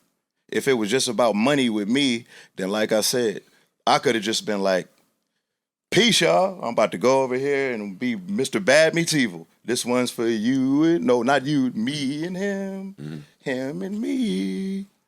You know, if it was just about the money, I could be like, fuck Slaughterhouse, because Joe tripping. You know what I mean? It wouldn't have been about taking the brand off of Shady. You think, what do you think that does to my relationship with them over there? Personally. Since we all assuming. What you think that does? That's a good one. Probably not the greatest. How's that work out? When Marshall find out, yeah, well, Royce wanted to take the brand off the label. You know what I mean? Probably an uncomfortable conversation or two had to happen. That's where the smack in the face comes from, though, because you spent this amount of years trying to get off, working through all of the shit that Royce's personal relationships, fucking other people not wanting to get off, other people wanting to have a closer relationship. Like, you got to work through those things. And then you go through all of that to not even let a year go by. Like, I'm not dealing with these stupid ass fans like, oh, you sat around for a year. Yo, do y'all know what happens in a year? And you ain't have a typical year either. True. That part, but I mean, who cares about that? I'm just saying that that matters though. In regular rapper time, do you know what happens in a year? Take a few months to put an album together. It takes a few months to roll the album out after it's put together. I didn't. And what the fuck did he say about having some bars for Lupe Fiasco? He said he had some, but he didn't want that to be the reason that Slaughterhouse got back together. Or he said we could do a whole album. We could go do an album and just get at whoever we want. No, I don't want to do any of those things. Like, and I can't keep getting into jams because I reserve the right to certain things. And this ain't even a jam. And that's why I don't feel too bad. It's like at the end of like a relationship, right? Where you with somebody for some years and you grow apart. You just grow apart. It's nothing wrong. You went that way. I went that way. I still got love, but we just can't do this no more. We can't be trapped in fucking Turkey or fucking Angola, wherever we was at, with no way to get back home, on tour, fucking scrapping for food, no, and no. But I definitely don't want to stop nobody else from getting money. I don't even like that sentence. That sentence don't even sound right. That's a hell of an accusation. Could you? Well, my understanding of that is, hey, you didn't want to do whatever this deal was, and I had money in that. And he said it on one of them interviews. He said, I'm in good with these people. You making me look bad. He said that. So I guess that means you stopping this particular check if you don't want to do that. All right, so now they go and remodel some shit, and this is what we get. If I get emotional about it, which I won't, because the internet won't let you. You say you hurt, and they just fucking pile on and try to hurt you some more. So you got to be happy about it or feel good about it. But listening to it, yeah, that's where I'm at, man. That's where I'm at. Like, I can't be mad. Everybody got to do what they got to do. I'm mad that Joel made that fucking song Coastin', and the song he's saying we not friends, and the whole verse is about hearsay. See, that's the type of shit I'm talking about. I'm not listening with fan ears. Where you telling me that you heard a whole bunch of shit that I said through the walls, and you felt the way about it, but you never said a word about it. And you want to make me the bad guy because I sent the eyes? The eyes mean I'm looking for you. The eyes mean say something and let's start a conversation. That's the album that you wanted me to promote? With you saying, yo, that's not my man. You be on Clubhouse. You was on Love of Hip Hop. You ain't shit. I was popping when the group got together. You wasn't like... All of that's cool, and that's your shit. But you can't make your shit be mine. Yeah, I think that's my mature... Come on, Ish, give it to me. Give it to me. Am I being mature? Am I being mature, Ish? Tell the truth. I am, right? You speaking your truth. No, I'm not. No, no, you're not. No. I don't do that. We don't want him to do that, though. They do that. That's shit. And you're not even supposed to say that. So timestamp killers. But no, telling my truth, there's not even a man way to, you know what I think about that. You got to man jazz that up a little bit. Yo, this is my perspective on things. Yo, I'm giving you my version now. Not, I'm giving you my truth. Get the fuck out of here. Sell a brick. Commit a crime. You want respect from Joe? Do the shit that men do when your fucking back is against the ropes. That like got me being silly now. But I'm serious. Everybody's been there before. I forgot what I did, but I used to do some grimy shit. My only problem here is I don't think I ever sold none of my people out to do it. Like it was just, I'm gonna either break the law or I'll be looked at shitty by somebody I don't give a fuck about anyway. I'm gonna do this to a stranger. Not my people. So, and imagine their response to that hurts because their response is, well, we ain't people. Oh, all right. Yeah, if we was friends. I just wish I could have learned about that. My friend wouldn't stop me from getting the bag. It's like they got all their justifications down. And it's a letdown when you hold somebody to a standard. I started out disappointed. Then it turned into anger, and I was just like, whatever, man. Somebody, as far as I'm concerned. No one needs to get there. No one, As soon as I got called, like, that ain't where we at, man. Now we playing. Y'all antics is turning into people playing with me. Listen, the fans that wanted to hear this, they got to hear it. We got some resolution. They got some resolution. I'm still trying to be the glass half full guy here. And who knows how people feel 5 and 10 years from now. Maybe Slaughterhouse comes back in 20 years. I ain't know y'all owned y'all shit. That changes the conversation. That was the whole fight. That's why I'm mad at Crook. Because that was the nigga. Man, don't get me started. I'm trying to be, you know what I mean? That changes shit. Yeah. Because now in this climate, y'all own y'all own shit. Y'all could have really went and got a bag. And there's a great album in the tuck somewhere. Oh. So, yeah, Y'all got that one too? That nobody still know why it didn't come out. Nobody I still don't know why. Nobody still I was there. And then let's not act like we've been around for 20, 25 years. Like we need somebody to be the fucking liaison between us and the fucking label. Nigga, you crazy? And shit. He act like he was our connect. Crook acting like he was our connect to the labels or something. Like, nigga, we can go talk to anybody at any label, bruh. We can go. No, we hadn't even went and spoke to anybody. What if we just decided we wanted to go talk to everybody and, you know, like weigh one thing against the other and get a bidding war started? Or just like you said, maybe think about the possibility of just funding it ourselves. I mean, in this day and age, you barely need a label. You know what I mean? Like, if you got some money. yeah. If you don't need an advance, Right. then you could do the shit yourself. If I need an advance, I'm not taking one. No, I'm just saying.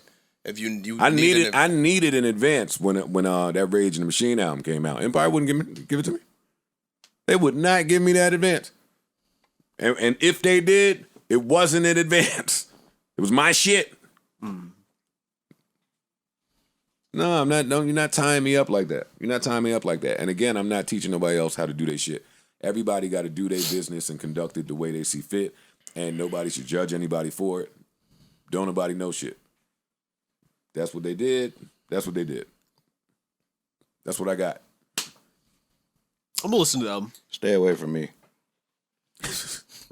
Royce, you can't be like this, man. No, We can't reverse. Nah, you but normally the guy that gets me off of that. No, listen. They said they protecting their energy, and I agree with that. We all should protect our energy. Stay away from Maul. Stay away from me with that energy. Joel, Crook, just stay away from me with that energy. Don't come nowhere near me. But the energy of what? Just being hurt, feeling like you chose a side that you shouldn't have chose? I don't give a fuck. Well, however they justify the energy. I don't care.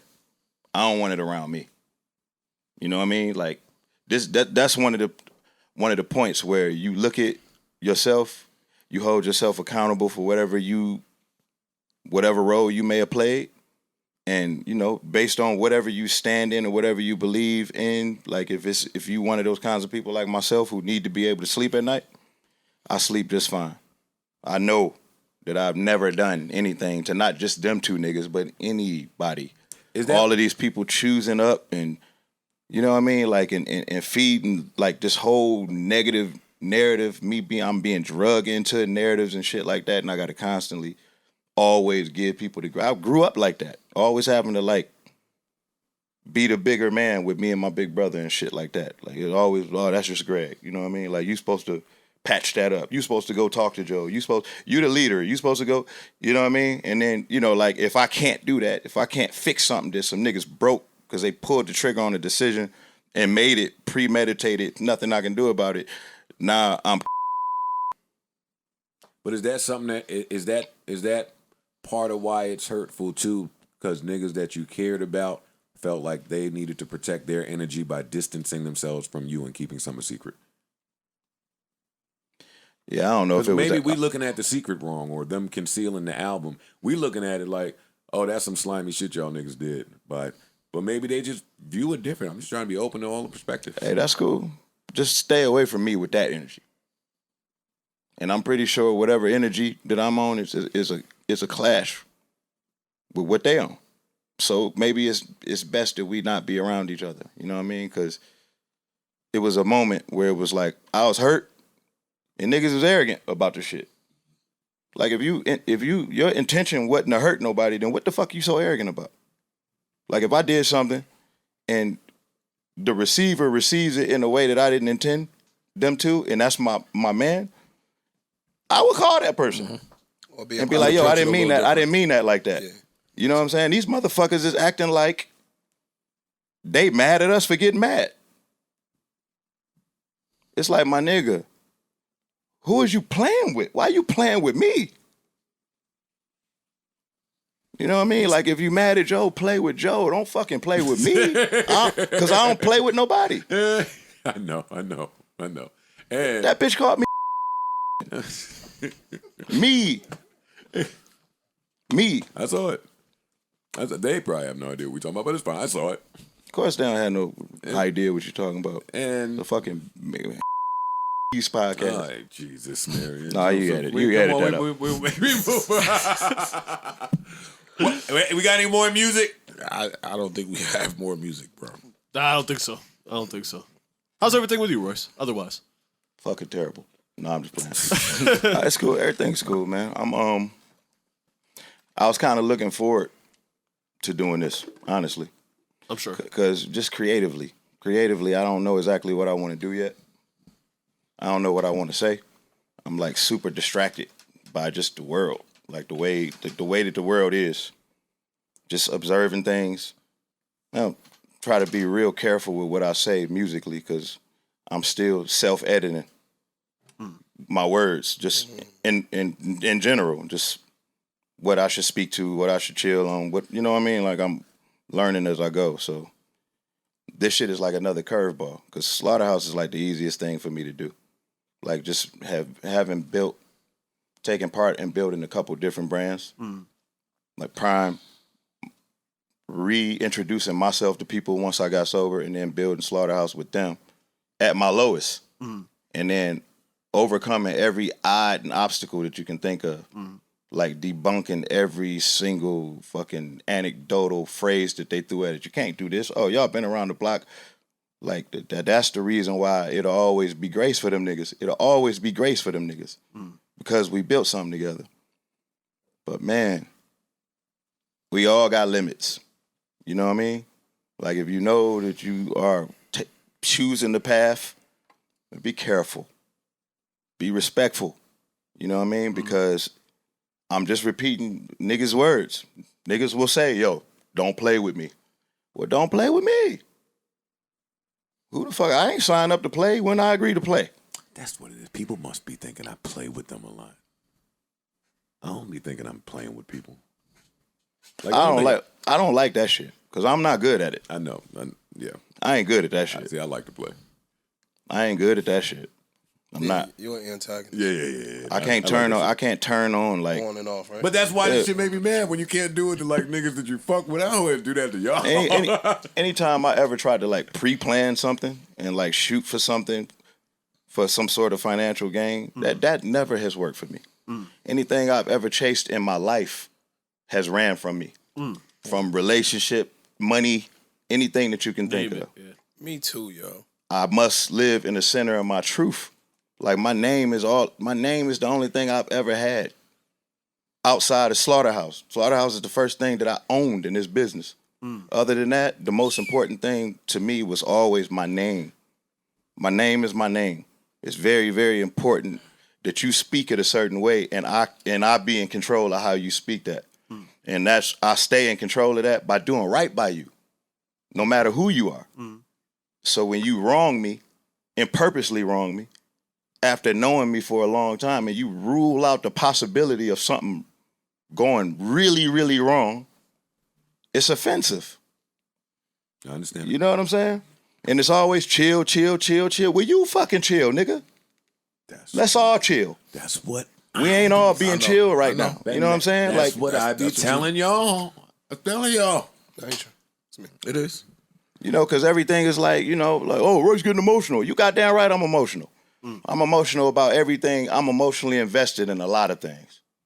So you're not gonna fucking do the Jedi mind trick on me. I'm very emotional about my music, my children, my friends. Because, I go through the same thing. When I defend Marshall, I can't defend him because he a white boy. I can't defend this nigga because he famous. You know what I mean? It ain't never a problem when I'm defending them. Where's the problem at then? Like, we can Google how many times I done called this nigga Crook one of the greatest rappers I've ever heard. Niggas is like, who are you talking about? Like, I've been waving the biggest fucking crooked flag. So, like, to say shit like, yo, Royce and Joe have always treated us like less than. That was nasty too. Like, nigga, what? That was disgusting. This is some. I don't even know if I know how to do that. How can I treat a nigga who rap like you like less than? Oh, I know how to do it, but I ain't do that to y'all. Stop playing. I'm not playing. I do know how to do that. But I ain't do that to them. Do that to some other niggas. You was on Love and Hip Hop and you asked for more bread. No, I did not. Oh, you having fun. I'm trying to lighten the mood. I didn't do none of that. But the mood is fine. The mood is fine. The mood is great, man. You know how you treat somebody less than? You pay them less. Or you talk to him. You could talk to a nigga fucked up even though you pay him the same. Everybody don't receive. Well, first of all, we have never been the ones paying them. So there's never been a time where everything hasn't been equal, regardless of where the fans place us. That's all just barbershop talk. That's here nor there. That's fairy dust. You know what I'm saying? Like, they can say, yo, Joe's the biggest one. You know what I mean? That's subjective, bro. That's energy, that's numbers, that's a lot of things that you can... And my check the same, so... Yeah, we all being paid the same. That's the brass tax facts. You know what I mean? Like, from there, you can use all kind of semantics you want. Oh, no, you didn't support me on my projects. You didn't support me. Man, let's pull up some track lists. Well, name a time. Show me a screenshot of an email where you sent me something and I didn't rap on it. Please. Name a time. Name a time where I built something outside of the paradigm of Slaughterhouse where I didn't include niggas. There never was a time where I seemed distant from the group, and there was times where me and him wasn't speaking because I had issues about shit. You know what I'm saying? So that happens. We can get past things, but say what you want about him. He got his ways. He owns those ways. If he stab you, it's going to be from the front, right in your face. If he goes public and he speaks, he's going to speak for him. He's not going to speak for me. He left the group plenty of times, but he left the group. He didn't take it upon himself to tell the world that the group is over without talking to the group. That's some whole ass shit to do. If he did that, then it would be World War V. And the fans will be behind niggas because he easy to go against. These niggas is playing the victim now, and it's hard to believe that they would just lie like that. So it just make us look like liars. To me, I take that as disrespect. That's like literally like going and spraying up some shit, a shed with just me and him sitting in it, and you intend to hit him, but I'm getting grazed with all kind of bullets, and you just like, you ain't die though. You know what I'm saying? Like, did you die? We were shooting for him. You may have caught a couple, but don't take it so personal. Don't be emotional about it. Motherfucker, you just shot in this direction. As far as I'm concerned, y'all can die for that. You know what I'm saying? Like, that's how somebody else would probably receive that. You know what I mean? Like, I feel like the respect just should always be reciprocal. That's what it's always been. You get it, you give it. You cross the line and then you still command it. How your man gonna tell him suck his dick? It's like, y'all sound crazy. Y'all sound crazy. You know how far past that point we are, bro? No, dude. That shit was 8 moves ago where we should have been worried about how we speaking to each other. These niggas is doing the whole rollout. We like answering the phone and telling niggas, no, don't worry about it. Ain't no beef. We at that point. So what you talking to me about? A nigga telling the nigga to suck his dick on live stream. You hopped your ass on the live stream. Ain't nobody invite you on the live stream. You know how many opportunities people had to call me and talk about shit? Now all of a sudden me and him speaking on live stream, everybody gonna come butting in. And it's like, bro, the only reason why it's enhanced is because of the way they moving, and they acting like they don't care about it escalating. Well, I don't gotta fucking care about it escalating. Nah, we enhanced it. We the fuck we didn't. But our response did. What response? Saying we was hurt. Just saying anything. Anything enhanced it. Just saying anything. Y'all two responding in any way enhances it. And that's what He's right. We've been trying to tell Joe not to say a word about it. It's a troll out. Exactly. Man, It's a troll out. You're talking to the person who probably wrote half the book on trolling. So I saw the play. And I'm telling them this is the play. All right, well, it's a play. Well, shit, if it's a play, let it be a play. You know what I mean? Like, that's what I said, say it's a play. Yeah, that now. Don't act like you're doing something fucking admirable at our expense. You know, like, oh, you said you wasn't doing the 3-man group. We took that as you didn't think we was big enough. What? Why y'all? It's like, bro, don't drag me into goofy shit, bro. You implying that I speak that way. You know I don't talk like that. You know I don't look at the shit like that. Why would I look at that like that? Yeah. You think it's some star power that Joe bring to the group that we look for to make music? How have we utilized that, Joe? By making me walk to the front of the Summer Jam stage and say, fuck all you niggas. The Summer Jam stage? I said, yo, I got this good idea, yo. Yo, one of us should go to the stage before the show start and say, fuck all everybody on this show. We about to tear this shit up. That'll really get the crowd's attention. Who you think should do that?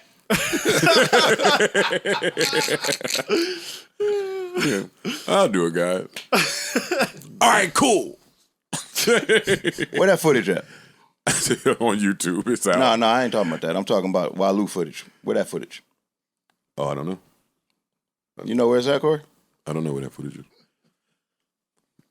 You don't remember the footage? I know the footage. I don't know where that footage, the There's a lot behind the of scenes footage of us and all the producers and the behind the scenes footage. Parks, why didn't we release that footage? I don't know. It was a whole documentary of the, A month plus of recording every single day, damn near every hour of every day. Glass House. You can't release that footage. Why not? We can't tell them why not. Yes, we can, No, because we can't. Crooked didn't want us to release the footage.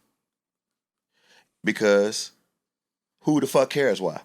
He didn't want us to release the footage. So that's why we didn't release the footage. It's just that simple. You know what I'm saying? I didn't know that. I wanted it to be out. If I had it my way, you know, if I felt like it was fair for me to take it upon myself and just do some shit and speak my truth, I could just release the footage. But I didn't, because I love Crooked and I have integrity.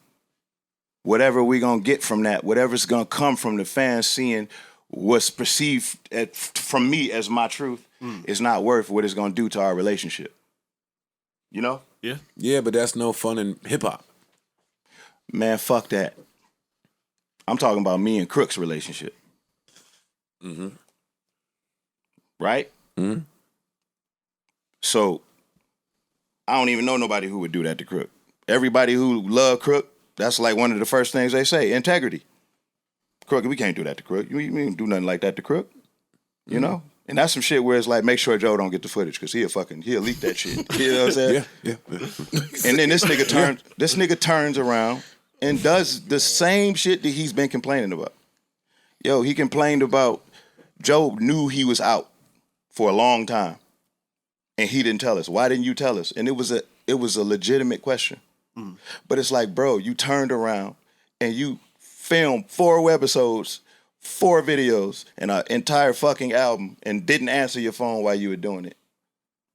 And blindsided us. Is that not the same thing?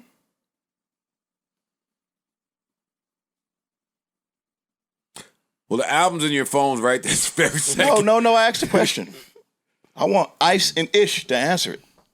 Is that not the same thing? I don't understand the context. You said that y'all had behind the scenes footage when y'all were No, we shooting off out. that part. We're talking about Crooked and Joel.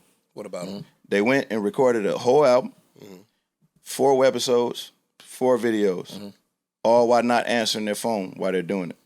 And then they released it without telling us. And they announced to the world during this rollout that the Slaughterhouse is over with. And we're just telling our truth. And Now, I was comparing that to when he was complaining about Joe and saying, Joe, there was a long period of time where Joe knew he was out, but just didn't tell us. I think you may have said it. And he asked you, like, if you knew you were out, why didn't you tell us? So we wouldn't have had our hopes up and been making plans. And I felt like that was a legitimate question. that is. He asked you that when y'all did the pull-up together. He actually said he thinks that's the reason why you didn't put it out, because he felt like he had you with that question. Well, you turned around and you did the same thing to me, nigga. Gotcha. Like, this is not me taking Joe's side. This is me looking at, nigga, this is me you doing this to. What I really think that and again, I don't know them, so I feel funny, but what I really think was that they were shooting at Joe. Like you said, your analogy of being in the shed, I think they were shooting at Joe. And you just so happen to be the collateral damage that came along with shooting at Joe, like on an innocent bystander tip. Yeah, you know who that. You know what I'm saying? You know who the type of niggas that the shit like that happened to? Niggas who niggas don't respect. I pull up and somebody's standing next to somebody I respect. I'll see that nigga another time. Gotcha. And that's not how it should be. That's how it better be. You know what I'm saying? That's a good one. I ain't never asked nobody for no motherfucking respect. I'm not about to fucking ask, can you please show me some fucking, can you give us a pass today? Motherfucker, you let a round go and you gonna have a problem. Makes sense. That's how I always been. That's how I am with Crooked. That's how I am with everybody, you know? Like, Crooked and Joel ain't never came to Detroit, never thought about having a problem. We know you hired people so Joe can be straight in the titty bar. Well, nigga, I didn't hire people and made sure you were straight in the titty bar. So what? Who cares? What we talking about, though?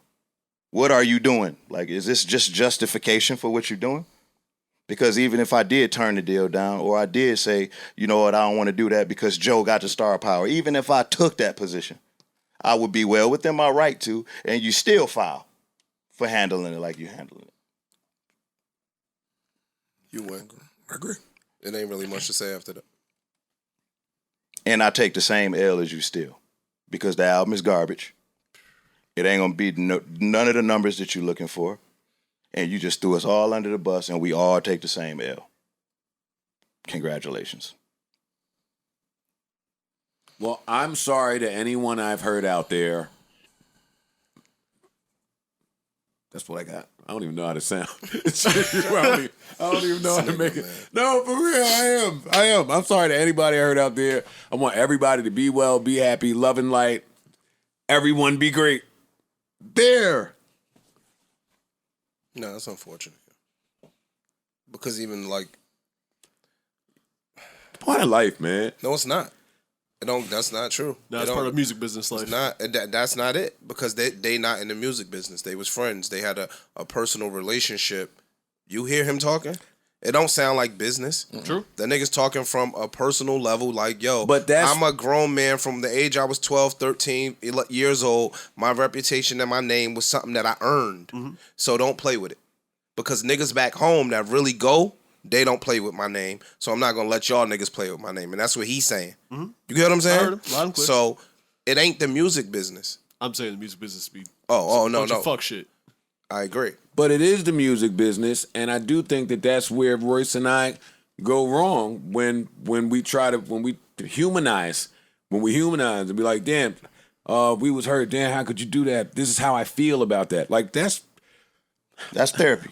Yeah, and I think, oh man, I lost train of track. Bro, of what I was listen, about to say. all of this shit has been a curveball for me because this ain't the first run-in I've had with quote-unquote friends. Like, my name has just been associated with just this type of shit. The difference with the Lupe shit, I respect Lupe because he took a position and he stood on it. And I still disagree with that position. But at least he like, fuck you about it. Whatever, nigga, I ain't speaking to you no more. And I feel like he was wrong, and I feel like I played a part in it. Some of the things I did was wrong. He ain't owning none of his shit, and he ain't trying to own none of his shit. Bro, I can respect that. I can move on from that fine. But to like make everything everybody else's fault and to be the victim, I can't do that. Not from a real one. Nope. And I don't want no relationship that's only there for what they could gain from the relationship. It never was that before. You know? How do you know? What you mean? How do you know it wasn't that before? That's the fucked up part about these kind of situations, right? Is it makes you think about the entirety of your relationship, professional or otherwise. When it ends like this, listen, I'm sitting here trying to be cool, but I could paint a picture real vivid. But when it ends like this, like, you gotta question what came before it. Listen, you gotta look at it through a different scope. If the position is, because I know they're gonna flame me online because they don't like me to fucking express myself at all. If the position that's being taken is we're relinquishing our rights to Slaughterhouse, can we put that on paper? Can we put your John Hancock with that, big dog? And then I'll believe that this wasn't for monetary. Sign over your rights. Sign over your rights to the group. Do that for me. And then I'll believe that this is how you truly felt. You do that. You finish speaking your truth. You get this off. You bask in whatever glory that's coming from it. You know, in whatever you. And I hope you've been able to feed your family off of it because, nigga, I'll risk our friendship for you to feed your family. I don't want you to put our friendship in front of you feeding your family. And that's just based off of me loving you. You know what I mean? So if I got to take that L for you to feed your family, I'll take that L. But yeah, make that official on paper though. Yeah, because we can come behind you and clean all this up. This is fixable, just not with you niggas. It could be fixed. It just can't be fixed with y'all. And as bad as y'all want to be away from us, we want you niggas away from us. It's just as bad. So sign off on that, and I guarantee you that nobody will miss you. I'm going to make sure of it with the art. I'm going to show you the right way to do what you were trying to do. And I'll just take that position. We're going to wait till some time passes and just reassess later and see where everything... I know, man. I know. What can you do? It's over. Fuck it. Sorry for the part I played. My bad. That was a good. Huh? That was deep. What, with Royce? Yeah, no. Yeah. It is. I don't like hearing Royce like this, but... Me either. Like what? We here. Like what?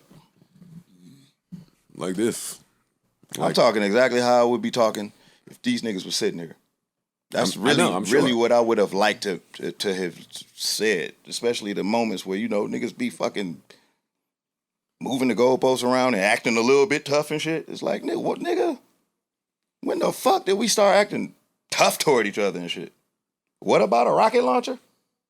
Yeah. What the fuck? What are we doing? The only thing Royce got on me is that rocket launcher. What are you talking about? First of all, I don't got nothing on you, nigga. Second of all,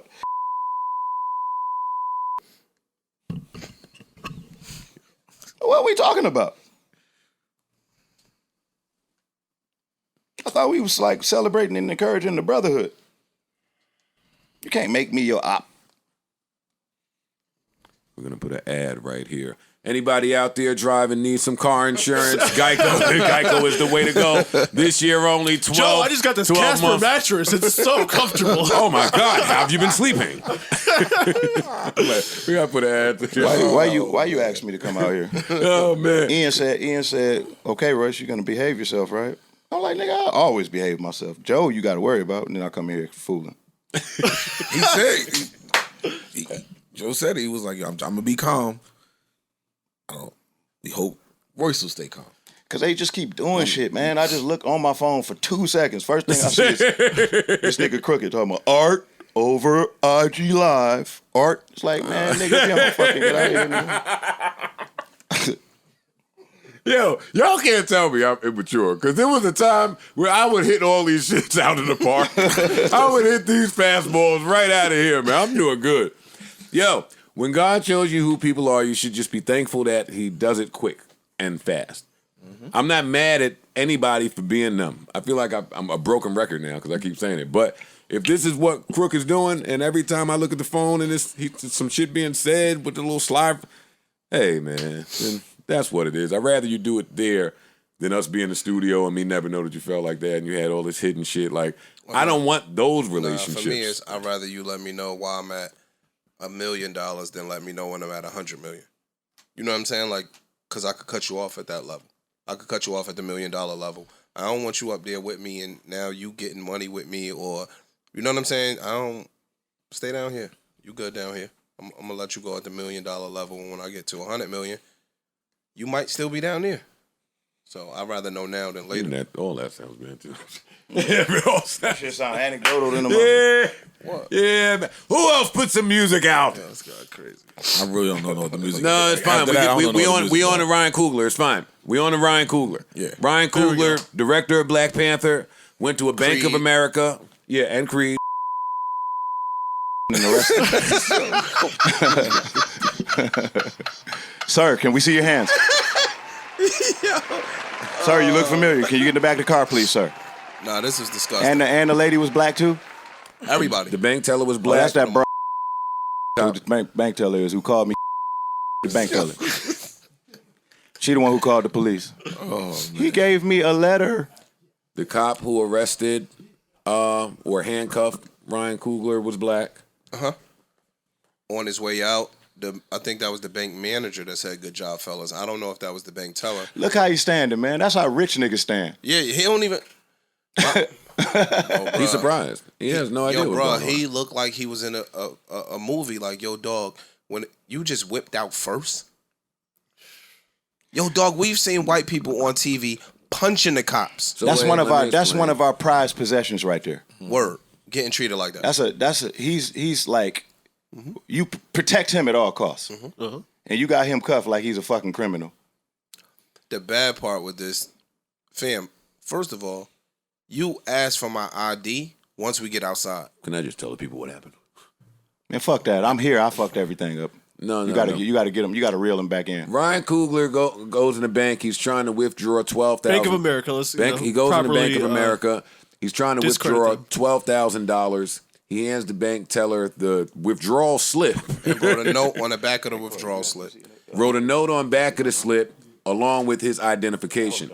And the note said, yo, I need 12 grand. He had his ID. He had his ATM card. He wrote a letter on the back of the withdrawal slip stating, "Ma'am, I'm trying to withdraw $12,000 out of my account. However, please don't use the money counter up front to count the money. Count the money behind the scenes so that somebody doesn't see how much money I'm so I can be withdrawing." discreet. Right. So I could be, and he wrote the word, "I'm trying to be discreet," on the letter.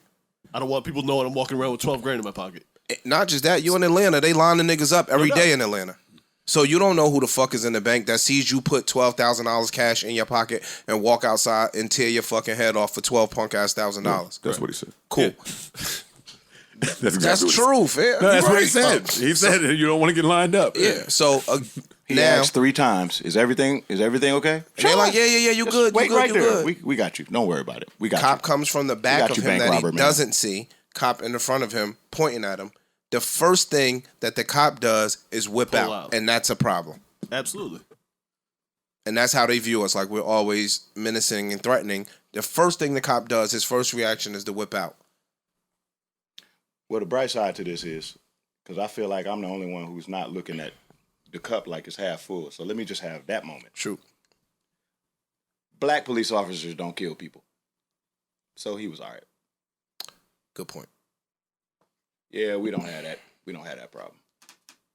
Thank the Lord, Jesus, Allah, Jehovah, that it wasn't 2 white cops.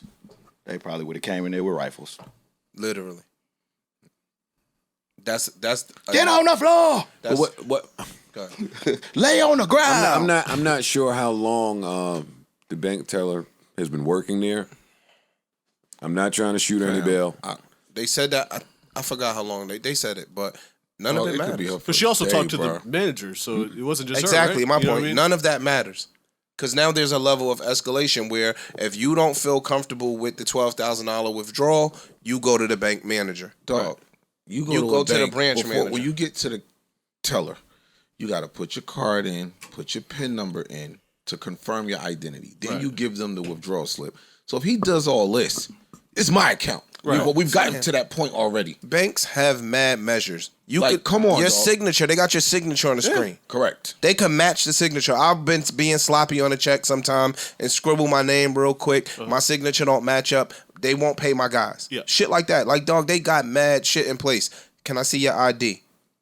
Match your signature with the signature card they got on file. All of those measures could have been taken. Now the cops, I'm tight because they walked them outside. They could have dealt with that in the bank. Right. They walk him outside. He tells the cop, "Fam, black man to black man, this not gonna be a good day for you. I'm trying to talk to you. You ignoring me. Take my badge off my side. Google me." That's some arrogant shit too. No, it's not. You It said ain't. Nigga said, "Yo, Yeah, fam, earn that. no, It it's ain't, no, it's though. dope. Earn that. I like it. Yeah, you earn that. You that's clearly that- missing some information. Yeah. Right. Fam, Google my name and let me the fuck go." Sit him in the car with his glasses on, his Scully on, and a mask in the back of the car. Nigga looked like he was fucking hyperventilating back that bitch when they opened the door. I'm sure he was. And And you could throw a detained his staff, his nanny, everybody. Detained everybody. If he was a bank robber, He was would he have waited in there that long? Would he have gave him his ID? If he was a bank robber, He he would've left. wouldn't have asked for $12,000.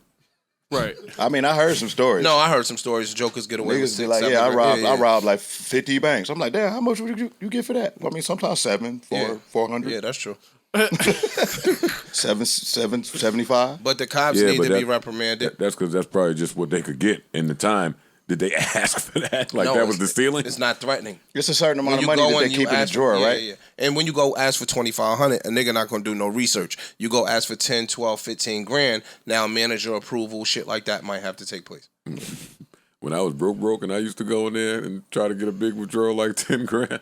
It used to be like when 3 cop cars come. Well, yeah, they anything- pull the whole. The manager, his boss come out. Because they got to report that. Anything over And 9999. They got it's They gotta checks report and it. balances on that shit. I don't even like the way I act when I got, like, if I got like 10 grand on me. That's why I'd never carry money. Yeah, Hold that's on, I nasty. want to hear this. What happened? Go ahead. Like, it's probably only been a couple times where I had like 10 grand. I don't like how I act. How you act? What do you mean? I don't know. It's just like I want to go to the strip clubs. Oh, okay. You like me? Want to then. buy something. Yeah, when I get a bunch of cash on me, I Because treat that's it not, like it's it got not, an it's not expiration in date. my character. I'm not like a cash guy. I'm Me like neither. I am. Nah, me either. No, That's why I'm I I not- was I'm a not car. I cash. was a car guy. Now I'm like a DoorDash app guy. No, I want to see I don't mess with cash, bro. I get cash. I treat it like it's going to expire. Yeah. No, you gave up the cars? Oh, card, you said. I said card. Oh, got it. Yeah. But in the wake of George Floyd, that shit was just the other day, yo. It shit happened over a counterfeit $20 bill, allegedly. Right. This could have went really wrong had he made different moves. He saw the gun and immediately froze up. Fam, if he would have made some other moves, this goes extremely, extremely, extremely wrong for a black young great. Yeah. They had to do their job in their defense, but it was the way that they did it. They could have took him in the manager office and said, "Yo, let me see your ID, match your signatures up." Blah blah blah blah. They didn't have to walk him outside. Fam, once they got him handcuffed, you could talk to him right then and there. You ain't got to move him nowhere. Right there. Ultimately, Like fire the lady. That's what. And the manager. the cop too. Yeah. Like all of them. Everybody handled this. Bad, All of yo. them. Everybody He handled gave this the bad. ID. Like I don't even know. I'm The lost. cop After waited to that get point- outside and said, "Yo, you got ID on you?" He said, "Yo, I have everything on me." How long was this ordeal? I don't know. Because this is taxpayer money that being worked at its finest. This is bad. How much it costs for those vehicles right there? some crime being done right now while they do it. I hope Ryan Coogler is good. I am super sorry he had to experience this, especially at a bank. I'm super sorry that y'all continue to bank at Bank of America even after that doc came out that showed y'all what they was doing with the accounts and what the workers was doing. It's nasty. Oh, I didn't see that, Doc. What happened? No, Bank of America too. It was a Wells Fargo doc. That's what I thought you saw. Bank of America too. What they do to shit? Bank of America's nasty. You said what did they do? Yeah. They were incentivizing their workers to Open up multiple accounts for every person. yeah, Oh. just mad accounts. And they held them to a quarter. I know. I don't know if Joe talking about Bank of America, but the one I know, Wells Fargo. So they would make you open a certain amount of accounts every month. You would risk losing your job. Wow. So a lady broke it down like, "Yo, in this town, we only got 12,000 people in the whole town. How the fuck we gonna keep opening up We got 35,000 10 accounts a month?" Yeah, What like are they doing with the additional accounts? Transferring money Joe, over? so they will open up a money market account, a checking account, another checking account, a savings account, a this account. Motherfuckers was calling their family members like, "Yo, because the I bank need you to because use the your-" bank gets a credit. The bank gets credit for when these accounts open. You take these and you take these numbers to your fucking board, and it looks like and now it looks business like is y'all booming. cracking up So and the stock price going up. Mm-hmm. So It's crazy. There was a speaking I of know a stock couple shit banks doing that. in the bank jigs. There was a Jon Stewart episode about the stock market. They were saying that how savings account has become so valueless on purpose to drive more people to go invest in stocks and essentially gamble with their money. I'll send you the episode. You probably That be makes into sense. it. Yeah. because you're not making no money putting your Savings money in accounts used to be actually pay interest. 2-3%. Yeah. Now you getting 0.005%, some dumb shit. So it don't even behoove you to put your money in a savings account no more because you ain't You're gonna make no make money. no interest on it. Listen, I don't care about any of that. Like the real bank scam was HSBC. Like all of this little Wells Fargo, Here come Doc, man. Bank of America shit. Come on, what that doc said? Tell us. What, HSBC? Yeah. They had all the biggest criminals in the world. Who was HSBC? Beneficial and Household Merge, right? Yeah, that's HSBC. They had the scam. They had the real scammers. They was in bed with them niggas. And yes, I saw that on the doc. Oh, we know. We know, nigga. We know it was a doc. It's fine. Yo, y'all keeping up with Tommy and Power? It's over, right? Oh, yeah. I'm keeping It's over, right? I'm still watching. Y'all still on it? I'm still, yeah, of course. I'm watching for Gloria, to be honest with you. That's it. This nigga. I'm just. Y'all want me to lie? That's it. I don't know nothing about Gloria. It's the The bartender. bartender. Yeah. The one that owned the bar. The fine one. Oh, the one that Tommy beat. Yeah. And then the boyfriend knows that Tommy beat. Yeah. And Tommy did the still honorable was- thing and let her go. Like, y'all, I can't let this get in the front of the money. I'm out. Have y'all been watching Bel Air? Hell yeah, I'm caught up. I'm not caught up, but I will be caught up. I just think this show needs more light. Like we love to rush to the bullshit. And We, as in you. myself included. I'm trying to be better, man. Oh, get out of here. Yeah, it's all about growth, man. I'm a work in progress. Oh, my God. Yo. I got all the little one-liners. Fuck I that. read them all. I'm sharing my truth. That's the thing. When Joe starts sharing his truth, I've been trying to keep that from happening for a long It's going to be time. up for you nasty, suck-ass niggas, yo. You good? Huh? 'Cause that's my truth. Yo, you niggas are suckers. But no, man, with Bel Air, like this show is really tackling everything that's going on while keeping a black family like looking in a positive light. Mm-hmm. And I just don't see enough emphasis being put. They probably on that. need to move that to off of Peacock. I know they want to keep it on Peacock to get people to subscribe there, but it should be on NBC proper. Yeah, maybe. They can't. Why? You got to put some more respect on Peacock, too.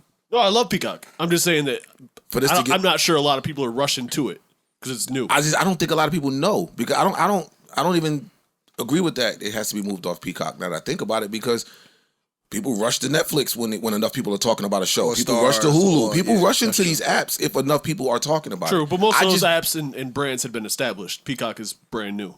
But We watch Godfather of Harlem on Epic. That's Yeah. true. That's true. That's Like, true. our shows. But I don't know if enough people talk about that either. And when I've seen Stars a lot of wasn't, talk about Godfather of Harlem. and when Stars wasn't Stars, niggas ran to Power and subscribed to Power. You know what Yeah, I'm saying? Power did that. I mean, I like the way that they show the strong black male in this household too. Yeah, it's a You know what I'm great show. saying? Like this shit is dope.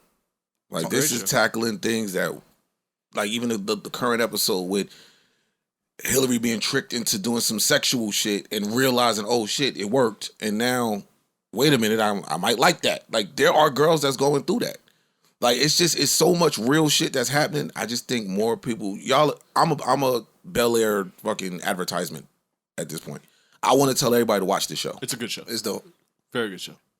That's kind of all I had about it. I wish. And Peacock more is a people dope got app. I behind like it. how they put the Rotten Tomatoes ratings right there, so you can kind of tell if something's good or not. At least you have some frame of reference.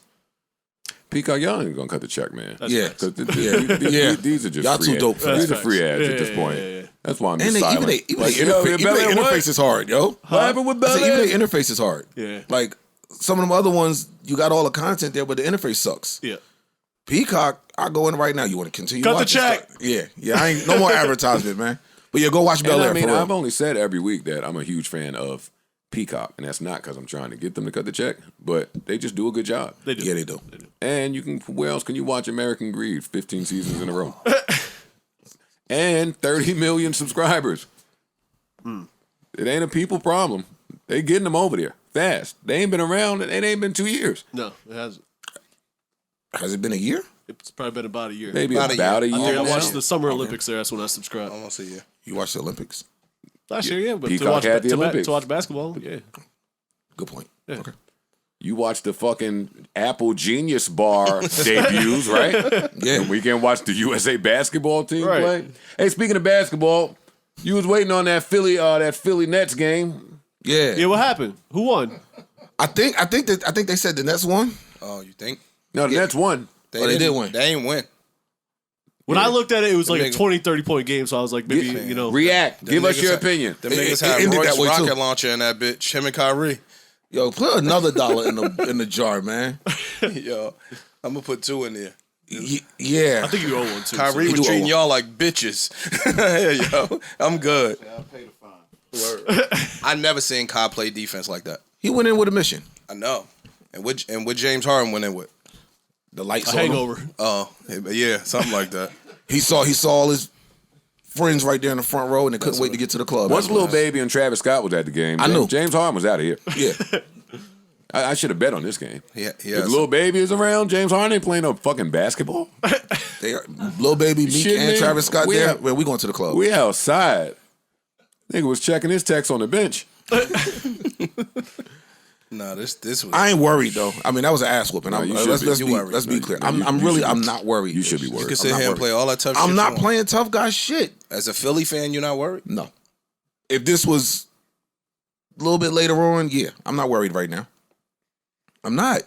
Are you going to tell us why you're not worried? No. Like, can you give like a take? I'm just not worried because it's one fucking game. They've been playing great. This was one game. We got to see this. We got to see when we get to the playoffs. Let's see what happens. It's not the game that should have you worried. It's Kevin Durant's attitude and post-game all of interviews. that. Everything Kevin Durant is saying you should be worried.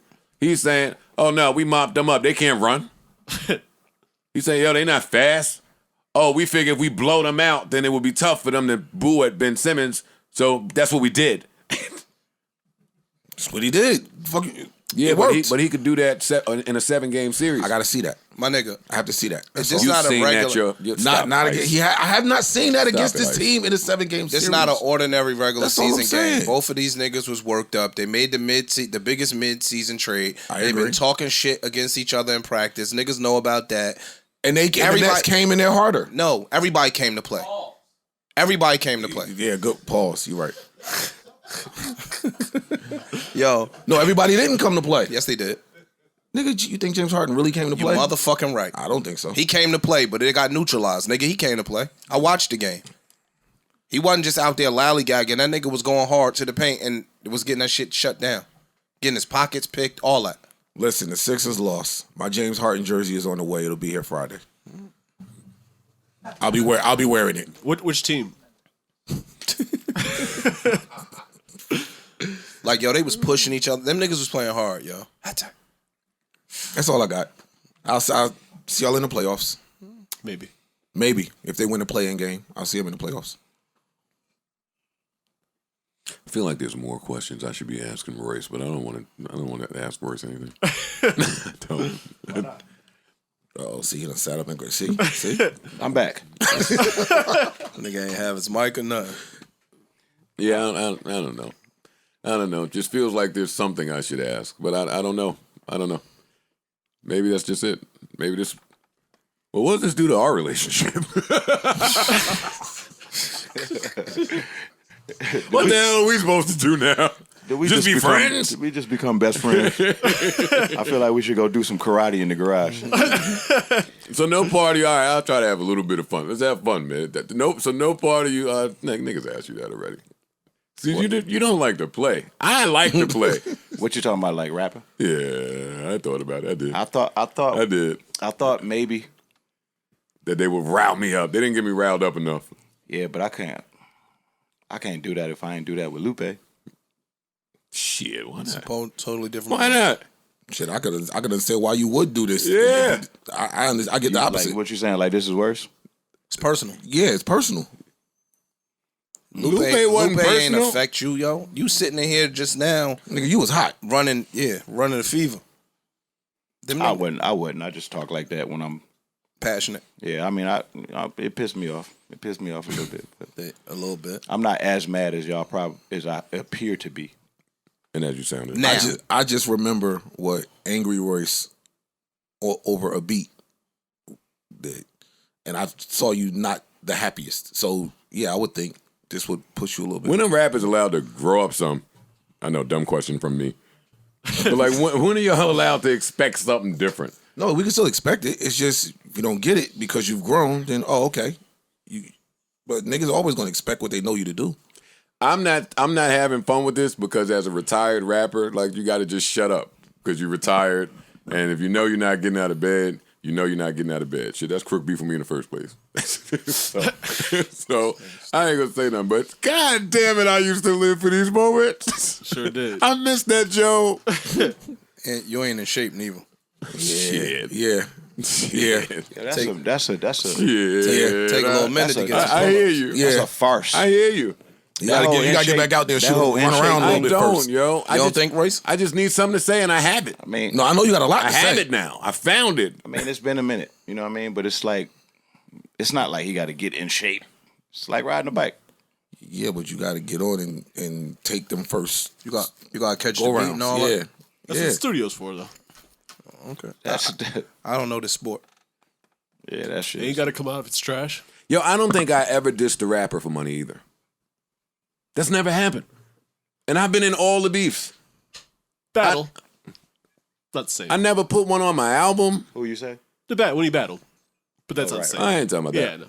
Like, I never tried to diss somebody and put it on the album or use it in the rollout. Or I was mad when that Drake shit was going on, stepping on my rollout. I was mad. I should have separated it. Part of that, though, is because you ain't wait. I don't wait. Like, even if it don't would have wait. made more sense to put it on the album, Yeah. he can't hold the record. I don't wait. Oh, wait, you said some shit? It's a pen right there. They passed me a pen in a notebook. Nigga, we be in the car on the way back from the studio, he playing a record, and as soon as he get home, it's going out. Yeah. You can't wait till, all right, this is going to go on the album, bro. No. This Rapping going out is now. fun, yo. That's fun. It's fun. You wouldn't know because you never wrote a verse. It's not my thing. You never wrote a verse. No, it's just going to write a verse, though. But imagine if one of your homies did some flagrant, super foul shit, and you just was able to write over a hard beat. Like, what you think about that? I wouldn't do it. Shit. I know I wouldn't. What if you, your girl broke up with you Definitely flagrant, not doing it. foul? Hell no. Nigga. Oh, y'all would have never did my whole career. Remember, I tried to keep you from putting out OLS. Remember? Because you a loser, yo. Not in the No, boy, it's not. It's not a loser. It's just I don't be thinking certain shit is meant to be aired. I don't believe in airing out dirty laundry. But that's classic, though. It is a classic. In hindsight. Yeah, so you proved to be wrong. No, I still stand in that. I don't think it should have went out. Yeah, I know. That's how you feel. But Yeah. what I'm saying is... I'm looking at it not turned out from a to be a fan. classic. I'm looking at it not from a fan's point of view though. I'm just looking at it as my man's. I don't want to see you out here airing out your personal shit like that to people that it has nothing to do with. Even though that's been your thing, that's your outlet. I have never wanted OLS to come out. He knows that. But what I'm saying is, what's the point? I Why spent not? 8 hours making an instrumental out of a song that did not have an instrumental for you to Was it not step co- on that shit. Like, why not? What's the goal when you do that? When you just... What do you? Because Do? I noticed that in the realm of art, like we elevate, and then when we get to a certain level, like the aim is always to make that person appear to be perfect. Like, like we can't make mistakes. Like the world don't like perfect. None of us like perfect. We prefer flaws. We don't want our women to be absolutely perfect. We like the imperfections. That's what we like. Indeed. So like when we, like huge celebrities, like it's taboo for them to even have a fucking booger in their nose. You know what I mean? Like they human Pimple on beings their just face. like everybody else. Sometimes we make wrong decisions. You know what I mean? But he made a career off of expressing himself exactly how he feels. And it takes strength to do that. That's not an easy thing to do, to be transparent. I've always said, like, personal shit aside, that to me, Joe was the realest rapper ever because most rappers give you the good. Some of them will give you the bad.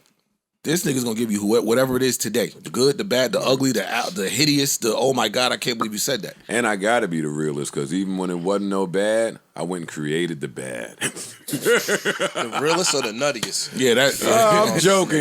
I'm joking. I'm Or kidding. you just go take some good shit and make it bad. I felt like you was doing that for a minute. He was. Because it was like you ain't had nothing to write about. He was, yo.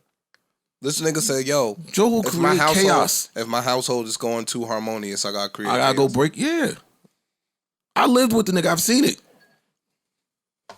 Well, how else you gonna find something to write about? I don't think you should air that out publicly. Yeah, because there's some other things that you won't allow to be aired publicly. Who, me? Look, see how you could just say Yeah, that don't and make start. me I don't know what you're nervous? talking about. I know, but that's why it's a great line. Oh, Some people, some artists can be so transparent, and it comes from such a pure place, even when it's toxic, that you accept it because of the way that it resonates. Like DMX. DMX just told you a painful truth. He talked about horrible things, That's true. and we loved him for it. I don't want to hear him pretending like shit is all good. Some artists are really good at inviting you to an imaginary party so you can escape how fucked up the world is. So we got to have that wild card that just kind of like holds the mirror up to the people and forces them to look at the truth. That's what he did. I agree with that. It was just things in that record where I was like, dude, this shit. Well, he messy. He messy. Yeah, so yeah, that's all I'm saying. That's the it. music is going to be messy because That's he's it. messy. That's all. I think that's how you stay relevant, too. By being messy. No, because you was relatable. Like, you one of the only niggas that had fans become your real friends, or have fans in your crib, or you talk to them and respond to them online, even before any of the new social media shit. You know what I'm saying? I enjoy it makes you being personable relatable. Nah, it sometimes. makes you relatable. So if I'm going through some heartbreak, or I'm thinking about offing myself, or whatever the case may be, other people have been in that space, and so it makes it relatable to fans. Fam, I'll never forget. Yeah. It was a Boston show. I don't know which show it was, but he was doing a meet and greet. And was Toad's Place was Boston? Is that the name of the club? Connecticut. Boston. Connecticut. No, This this whole place connect Middle East is Boston. Middle East. Middle That's East, what it was. And we in the back. It might have been 12, 15 fans back there. And the way most meet and greets is the artist sitting at a table, you walk up, dap, picture, whatever, and keep it pushing. He had all the fans coming in the back, and we literally just sitting around the table while he's smoking and talking. Yep. So, yeah, we don't know none of these niggas. So, niggas is on defense. Just somebody standing over here, somebody standing over here, just watching. And one dude walked in. I don't know if you remember this. A dude walked in kind of late, but he looked like he just came out the hospital. Like, I remember that. remember? was shaking, real weird looking, and yeah. Yeah, you was there. So we was sitting there like, yo, what's up with this nigga, yo? So everybody making eye contact, like, yo, watch this nigga. If he ain't right. Joe peeped it, said, yo, everybody relax. And said, look at you fucking idiots ready to jump somebody fresh out of a hospital. And walked over to the dude, gave him a hug. Weirdos. And the dude started crying. And that was I was like, all right, I don't understand what the fuck is going on anymore. Like, your relationship with your fans is something I've never seen before. The power of the hug on Crook. I'm going to hug him. You gonna fuck her out of your swung on. That nigga uppercut, left hook the shit out of you. Crook gonna be like, get off me, nigga. No, Crook wouldn't do that to me. Well, No, I'm just playing. Remember the last time you said that? nigga punched me right in my face. What? Yeah, why would I even say that in that moment? don't know. Hey, leave him alone. He ain't gonna do nothing. That nigga said, what? Nigga, beep, beep, beep. Yeah, man, the power of a good hug. Yo, and back to just being messy in the music and using real life situations as a muse. Thank God I don't do that anymore because you can't even do that no more. The shit that the women are beefing about now, I can't make that shit sound cool in no song. These women are beefing about the nastiest, smallest shit. I'm gonna put that in the verse. You tripping over Instagram likes? Yeah. While you followed her back? Yeah, no. Yeah. Yeah, it's cool. It's Lucky Daye. Played the whole album by now. Word. Nah, this ain't on the album. It, though. But yeah, yo, I'm proud of him, yo. Like I said, I'm not an R&B dude, and I don't like listening to R&B in the morning, and that shit hit when I put it on. I ain't heard a bad record yet, so I'm cool. Word. Like, I ain't mad at keep playing it, shit. Yeah. You know what it is? After he performed at the pool party. And that was Like- dope, too, when he did that shit. See, I don't remember that. Shit. Well, I can tell you why. No, we good. Go ahead. Would you like me to tell you why you don't remember? No, we don't have to. Juicy. I have pictures about why we you don't good, remember we too. good, yeah. Yo, a lot of my friends really weren't well behaved at the pool party. But we go to the front, and him and his team was just talking about the frustrations of trying to get hot while you're on a label, or just Right. trying to get label support. Especially when you don't do that bullshit. See, that's the part people don't be knowing. Yeah, you trying You know to be what I'm saying? real, Like, you yes. trying to be They authentic. just make great music. And they want you to do this shit to get hot. Right. Yeah. But the thing is, when you don't have the label support, like, you have to be your best self every time out the gate, like almost better than your best self. And then when they come, cool. But for now, no, your own label is looking at you ready to say, all right, you gonna give us something so we could. For him to do that for years, all right, keep us in your prayers. Lord knows we need to be there. Keep some other people in your prayers too. Until next time, I bid you adieu, farewell, adios, arrivederci, hasta la vista, so long, goodbye, au revoir. Yo, do remember life is a series of moments, and moments pass.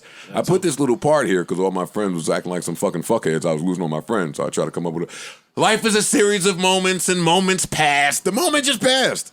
One-liners. The moment passed. So let's make this one last as if it's all we have. Call your loved ones. Let them know you love them. If there's some people out there that you got something that needs to be communicated, pick up a phone. Should have made a phone call. I see what you did there. Have those conversations with the people that are important to you, with the people that may be affecting your mental health, with the people that you feel are worthwhile having them with, man. Yo, New Yorkers, y'all be careful in this weather. It's crazy out here. Want to thank my brother Royce for stopping by. I appreciate that. It's mad family in the building. I appreciate that. It's like an SOB show down here. Nah, it's For real though. I'm about to hop on the table, give him a little Only Human. No, we good. See what's going on. I got the TV track right here. Hey. Oh, wait, we got E here, too. We don't need the TV Amani's track. here. Give him a little tiny desk. Grown man, wait on it. This was good, man. This was good. I hope everybody has a great weekend. Good to see you, Royce. Good to see you too, my brother. Always great to see Definitely Royce. Hollywood. Appreciate it, man. Nigga brought his own mic. Oh yeah, you really Hollywood Not now. sharing germs with these other niggas on this mic. Heathens. Got my own shit. And with the branding, you know what I mean? I like Just wanted to that. try it out. Do you feel like a reporter, like you're on the red carpet or something? Yeah, that was the purpose of it. Nigga got a portable mic in case he changed his mind when this one is nigga. Just pull it out the book bag. You know what I have? On second thought, I got some shit to say. growth and maturity. Shout out to all of that. What he got? What was that? He got in-house production? D-Mile. You don't know? D-Mile. Who? D-Mile.